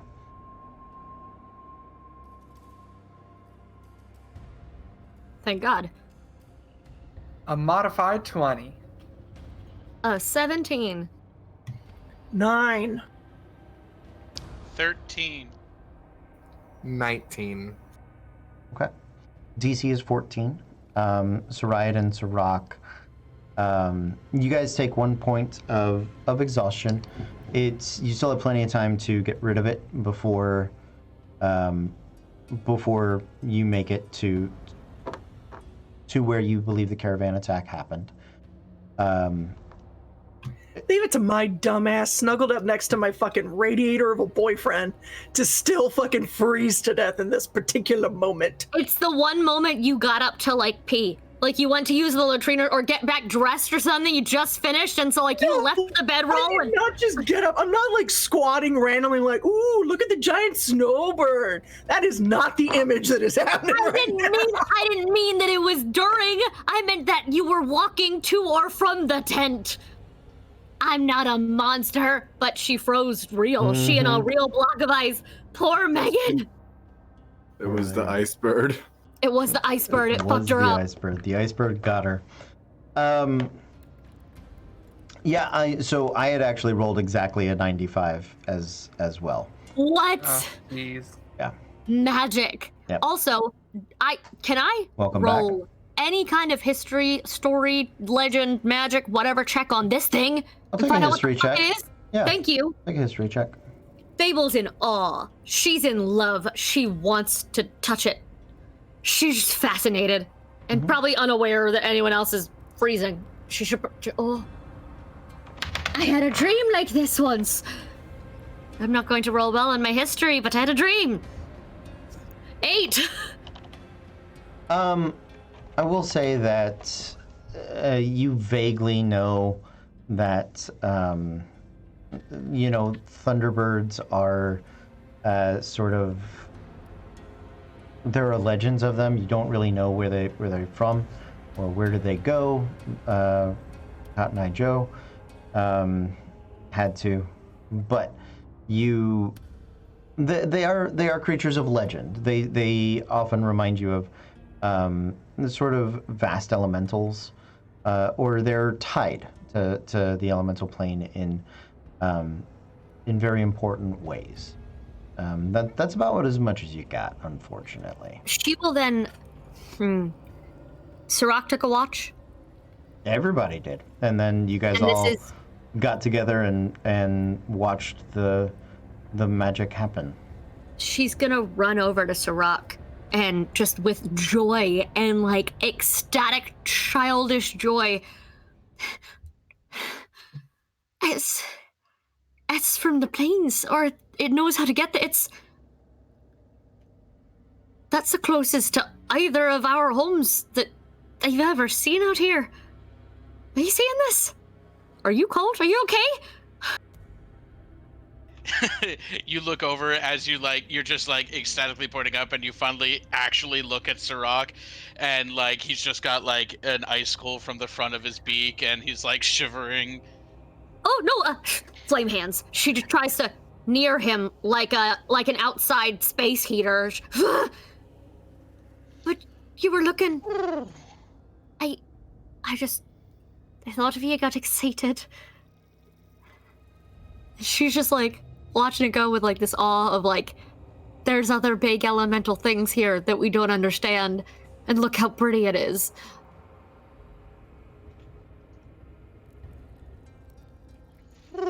Like he's just in the same way. It is a creature that is, basically pure. It's elemental ice, it's elemental air, it's big, and it's all a mishmash of what you and I are. And so he's just there are no words. He's just kind of wondering how it got here, where it goes, and if it goes anywhere in between, and how it gets there. Fable's wondering the same thing. I have a feeling over the next while, during any break, she'll kind of be doodling it on her paper. She will absolutely be talking to her egg baby about it. Do you think that's what you're going to grow up to be? Are you going to be like that thing? Are you going to be something else entirely? Look at this picture. Like, it's keeping Screebers from wanting to cook it. She's no, stay away. I will let you know your egg baby will need to incubate someplace warm for a while before it can hatch. I am totally fine with it not hatching in this random-ass dangerous place. This is fine with me. Yeah. It's it's frozen. So, She is trying her best to keep it warm here so it never like freezes so much that it dies. Sure. She's keeping it warm with body weight and body heat and everything, but I know it's not warm enough to like hatch, but like I also don't want it to die. Yeah, Take it to the forge. Take it to the forge. I'm on board. I would like to. We gotta go save people first. Okay. I follow Thozen and he's like on some grand quest and I'm like, egg. Like a derpy idiot. I throw the egg in the forge. Take it to the forge. Take it to. Okay.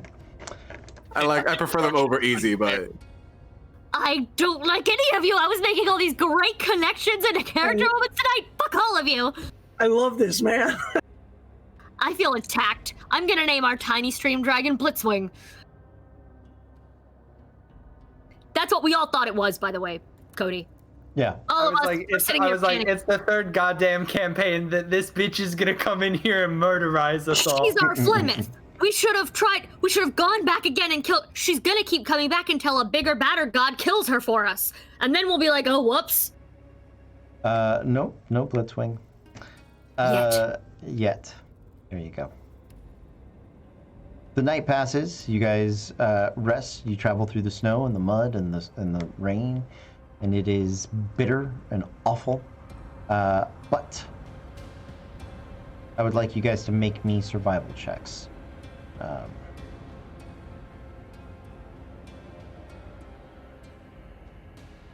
Now that's a lot better.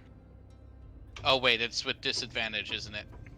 No, you will have recovered by then. It's Okay. 2 days later. You will have recovered by then. Understood. Then 9. Thank you. 16. 15. 24. 11. Okay.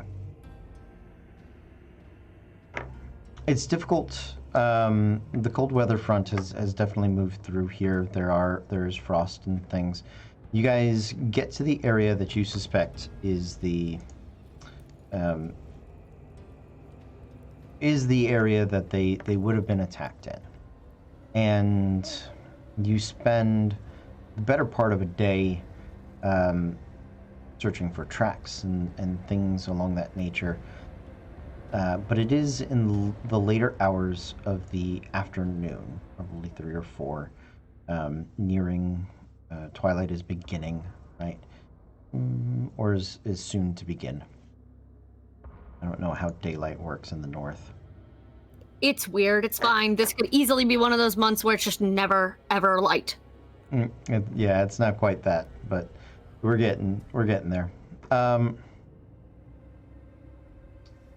You guys do find some wreckage of what appears to be an area of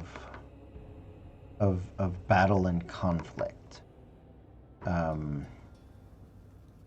You begin to search around, each of you looking for clues or insights into what may have happened. I will take from each of you. You guys can decide. I will take a single survival check, take a single investigation check, single nature check, a single arcana check, and a single history check. 5 checks. Each of you can make one. Yeah. Unless there's another skill that you think would lend itself to this challenge. Of all those skills, my highest is Arcana. I'll be next to useless with all the other ones. History is mine. I have a 5 in Arcana and investigation. Did you switch into winter in the middle of the night? Yeah. Wise. Well done. It's not why she can't help it. At this point, she's too cold. Yeah. But he just shift. So we have Fable on Arcana. Fable on Arcana. Saride on Investigation. Sirach, do you want to cover survival? Yeah, +6. And then what were the other options that you gave us as like vanilla options before we have to get creative? Nature? History and nature. Which one you want those in? History I'm better at. I'm not good with nature. I will do nature then. Okay. Are you good at investigation, Thozen? Okay. I'm proficient in history, that's why.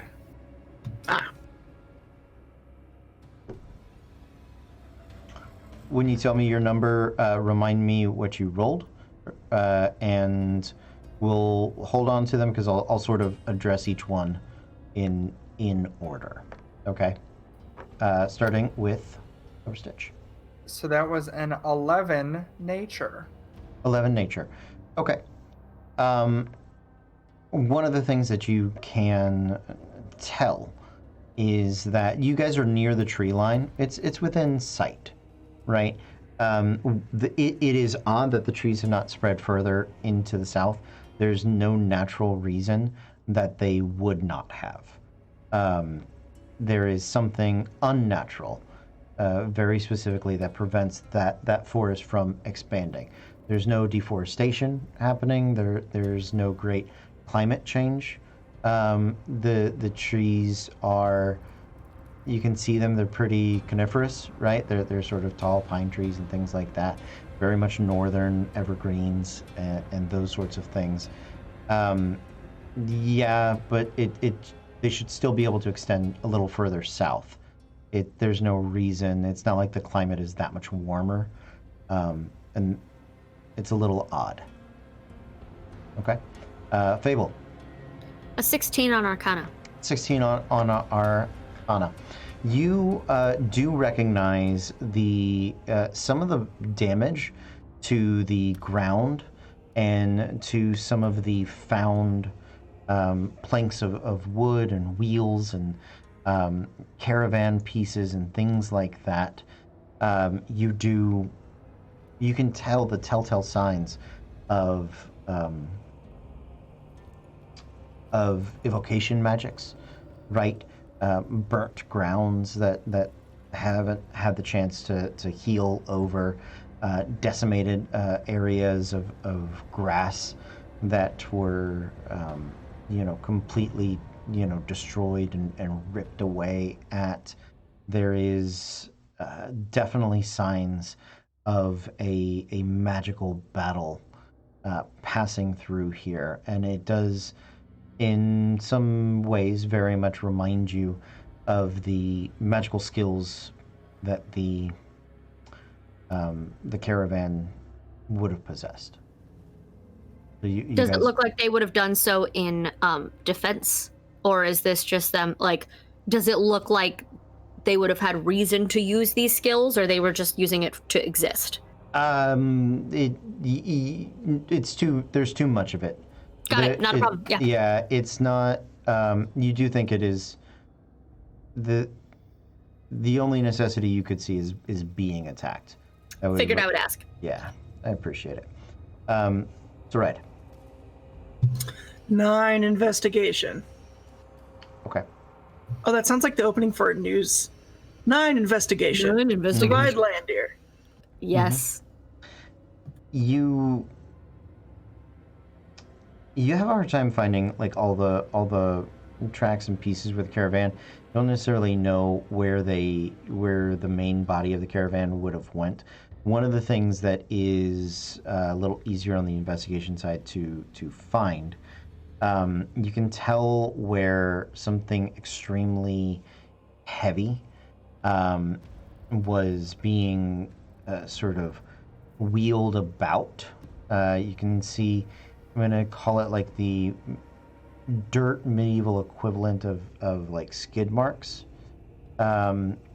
Because it very much reminds you of the extremely heavy Wilder wagons, the adamantine wheeled ones, and you can sort of see, because they've always been at the head of the caravan, it looks very much like this attack came from behind, and they had wheeled about to come and offer assistance at some point. Sirach. I can't hear you, Sirach. Well, fine. I'll hit the button like we're supposed to. He's in a library. He has to be quiet. Can't you tell?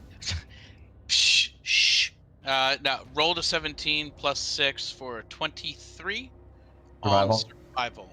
Okay. You do a better job of picking up the tracks and the trail. One of the things that you can see, you don't find the base wreckage of the 2 wagons that were lost.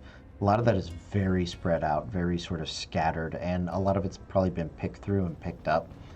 You do find some actual like tracks. A lot of this has been disrupted. It's been a long time since anyone's been here. It's almost a month, right? But one of the things that is frozen in the ground, in the dense mud, is you recognize the tracks of hobgoblins, of bugbear, at least one, probably a few, and there are the smaller tracks that do lead north, slightly northeast, and you can see the sort of disruption that happened with them. So you can, you think you could follow them into the forest. And Thosin. That is also a 23 for history. 23 for history. Okay.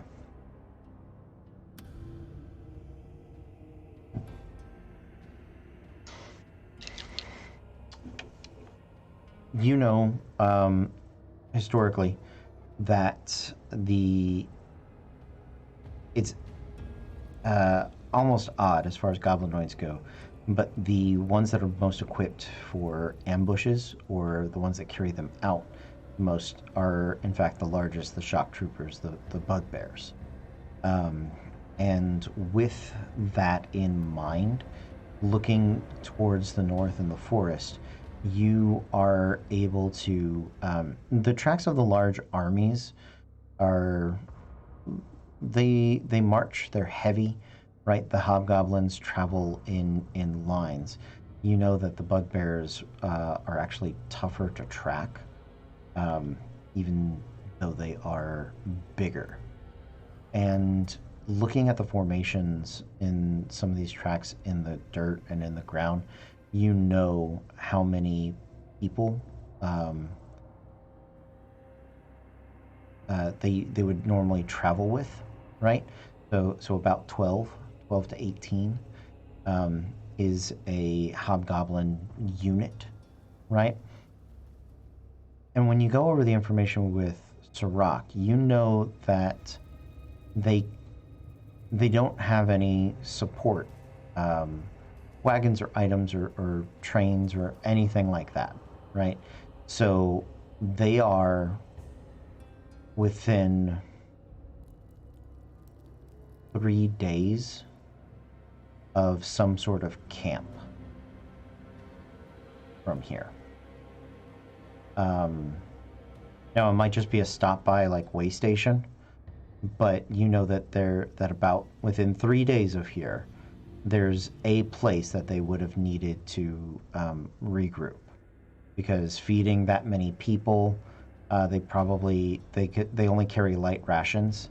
At that point, they're only traveling with like their packs, and that's not the way the army travels, right? An army like that travels in large groups, and they need large supplies.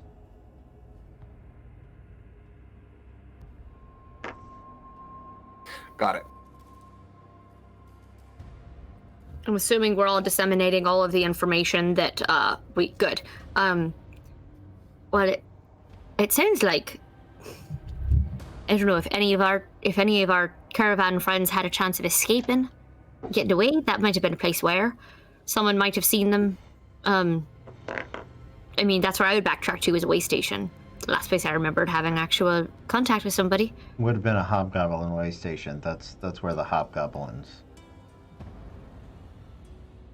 I think I stand by that. I would still try to escape and hide somewhere. Sure. Rather than we're in the frozen wastelands. If they have no supplies, I'd take my fucking chances. so. I have a feeling, and I start pointing out different tracks. With what Thosin was saying, that a lot of the hobgoblins and bugbears probably were near or from this way station, and that might have been where they met up with the Pale brothers. But if you look at these tracks, they're a little bit more distinct than the other tracks that we're dealing with, and I'm wondering if we follow those, maybe we'll have more of a idea of where they might have taken Wyatt. Also, not to give you a point. If they met up with the Pale Brothers before, they at least would have been welcome in the Hobgoblin way station without being attacked. Is there a chance we could decept our way into there and convince them that we were associates of the Pale Brotherhood? We know enough about them. We know enough that we might be able to, instead of just sneak in through the way station, we might be able to lie and say that we were one of the assassin groups sent to hunt people down. Perhaps. We have the quarry with us. I think she had a hat of disguise. I think we were discussing she might have had one. I would not take her in there if we didn't. If not, then never mind. She does not. She does not. She was looking for one and couldn't find one. And the gentlemen in they're from someplace else that we can't be from. No, associates of, not actually part of their group. Like, we knew them. We're mercenaries. We've worked with them before. But no, that's fair. If we can, I think if we see some tracks that we don't think will lead toward the way station, I think that's probably our best bet. We follow the tracks of the people that were doing the smaller ambush, because if what Thosin was saying is that the large armies have to have a bunch of food, so they had to have a way station, but the ambushes of the bugbears and hobgoblins are smaller, then there's a possibility that they might have just been completely separate and just going ahead and didn't go back to the way station. So if we have some extra tracks, I wonder if that's the better first first point of contact. Cody, quick question. The Mhm. extra tracks, they didn't by any chance look like pinpricks in the dirt and in the snow, as if maybe being dragged behind a giant spider that can phase in and out of existence by any chance, were there? Thanks for reminding me those existed. Yeah, no problem. Glad to help out. Fuck. You do in fact find that there are some phase spider tracks. Yes. Beautiful. I hate this game. I think we should follow these. So so all the tracks, I will go ahead and let you guys know as you start to look into these things. The tracks of the Pale Brothers, the main army, and the Phase Spiders all sort of go in the same direction. They go towards the encampment. As you are traveling, you will notice that the Hobgoblin tracks sort of break off in these smaller groups, and it is more just a warning that you guys should be prepared for potential Hobgoblin ambush. Gotcha. Great. Thozen, you're gonna see him kind of like look around and noticing these little things. I actually prepared this. He's gonna mutter a few words in Orcish, usually the word search, and his foggy eye is gonna gloss over and turn green as he casts locate creature. And I'm specifically looking for hobgoblins. It says that I can locate that any creature that describes that within 1,000 feet of me for the next hour. I'm gonna keep it up. Okay. Now's when you use haste. Now's when we pick up the pace. You use that hour to the best of our advantage and cover as much space as possible. I can do it twice, but it is the highest spell that I can cast right now.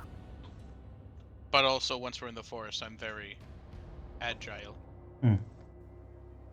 What a good combination of everything. And the Soraya and I are just like music and stories, where they're like searching things. We're just here to look pretty today. I'm pretty. I have an egg. Looking at the time, I need you guys have to make a character decision that will impact next week. Got it.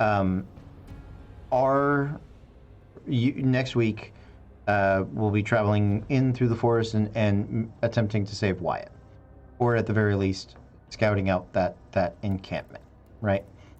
Are you guys going to risk treasure in that jailbreak attempt, or attempt to use her as some form of bargaining tool?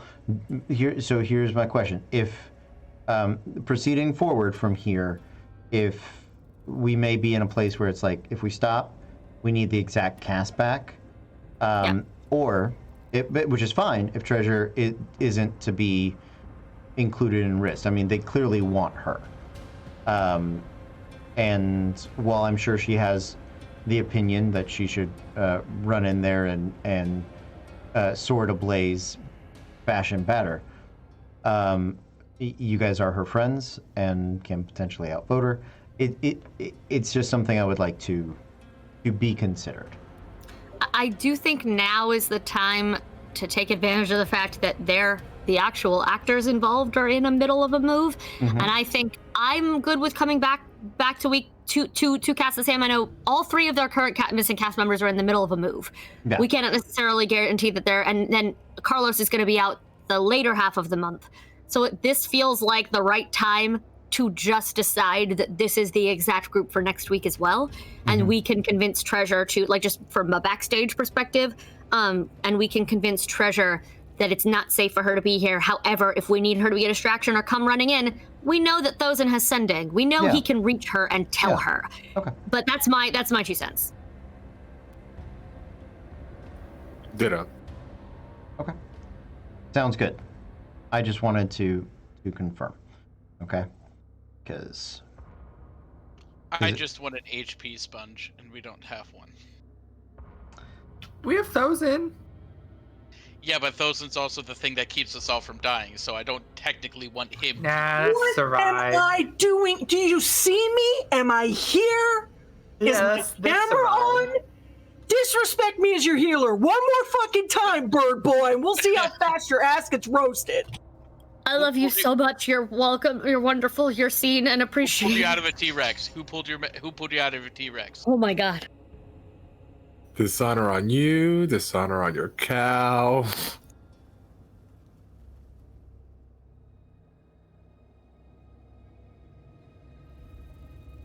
Okay. Anyway, I would like you. Sounds good. Oh wow. Okay, here we go. I apologize. That threw me. That threw me hard.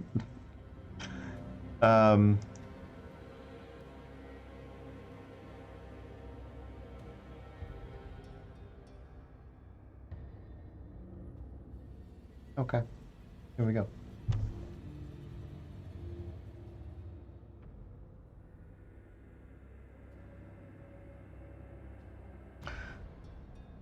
You guys begin to travel into the forest, correct?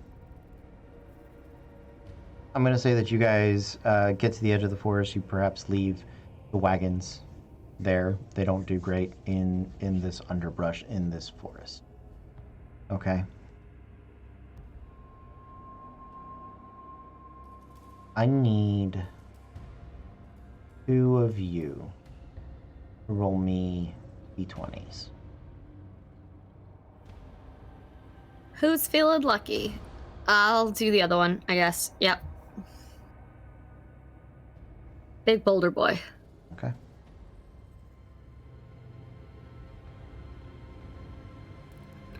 $19. 17. This could either be very good or very bad. Hey! Yeah. there you go. You were just talking about telling stories and singing songs. There you go. That's what we're here to do.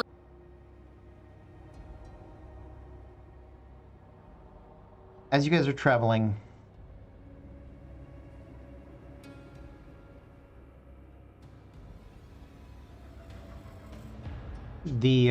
I would like to Rock, because you know Forest so very well. I would like you to make a perception check with advantage, and I would like you to use your perception as a floor, your passive perception as a floor. All right, so that's 15. Oh, good. 15 plus perception, 6 for 21. 21. Okay.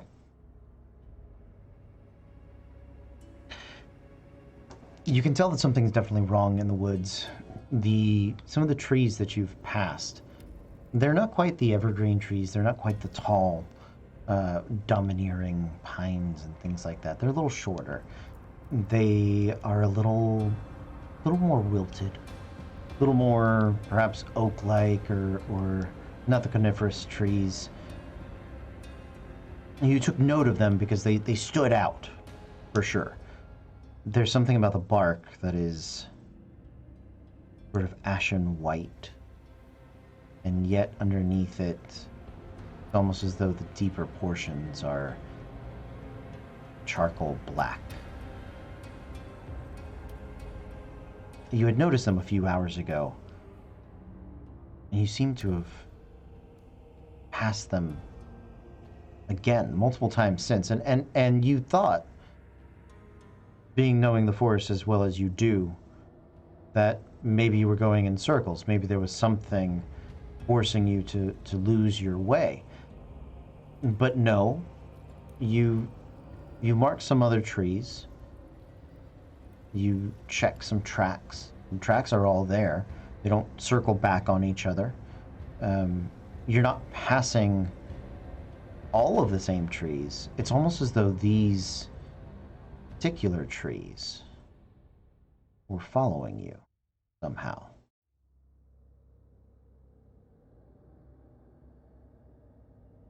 You've reached that conclusion. You don't You don't say anything just yet, Do but you've.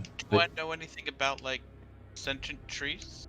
You can make a nature check if you would like. Can I assist him based off of stories of these fucking trees coming to life? Sure. Yeah. Based off of Matthew calling it an hour and a half ago. Hey! It's because of fucking Cody. Cody telling me that this goddamn forest comes to life and not to be in here because crazy forest comes to life. So I literally. Sorry, Go go for on. Yeah, I got a dirty 20. Thousand, was there something you wanted to add? Oh, I was just gonna add that literally said trees bend to military's will, like, and march to their master. Were the exact words he said. Oh my god, we're just outside of Macbeth's castle. I want Fanghorn, but that works too. Dunsinane Wood is coming. Oh god. First the trees, then the windmills. And your bird is mad about it. Constantly. The That was Sirach.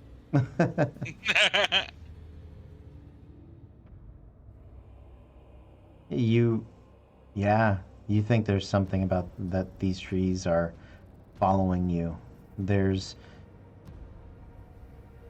something that happens to the land, to the living parts of it, the trees, the plants specifically, when an area is saturated, when it's soaked in dark energy, in black magic, when it permeates the very earth and is eaten into the trees itself. You've heard of them in smaller doses. Nothing this big.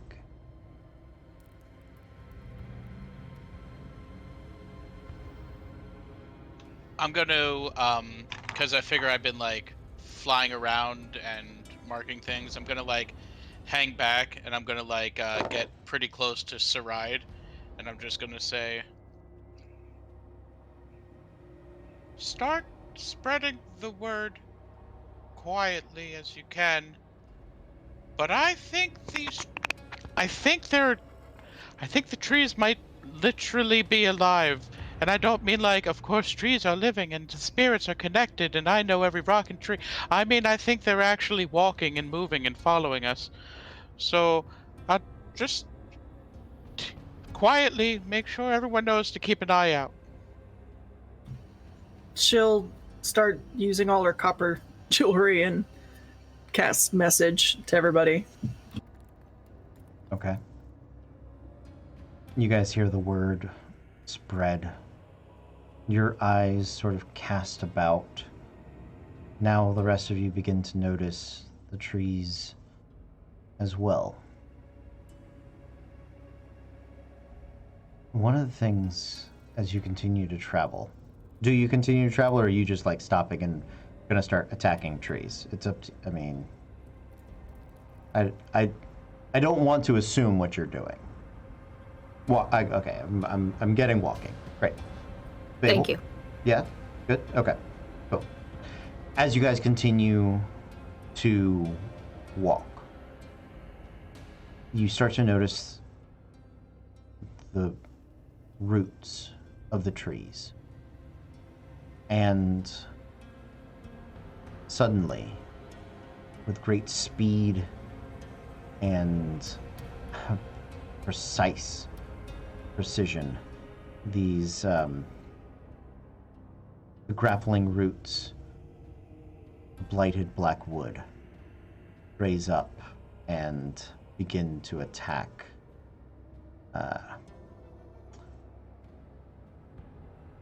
two of you with the grasping roots, two of you with branches, and so we're gonna do top two, bottom two. Or hold on, let's see. We got a D6. Yeah, there we go.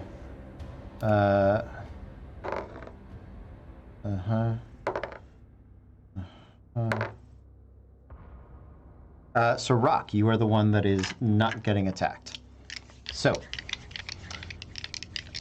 branches for Clever Stitch and Fable. Fable is a natural 1. Clever Stitch is a 28 to hit. That's going to be 19 Misses. points. 19 points of bludgeoning damage. And Saride and Thozen. Thozen, that's a natural 20. Saride, that is a 16.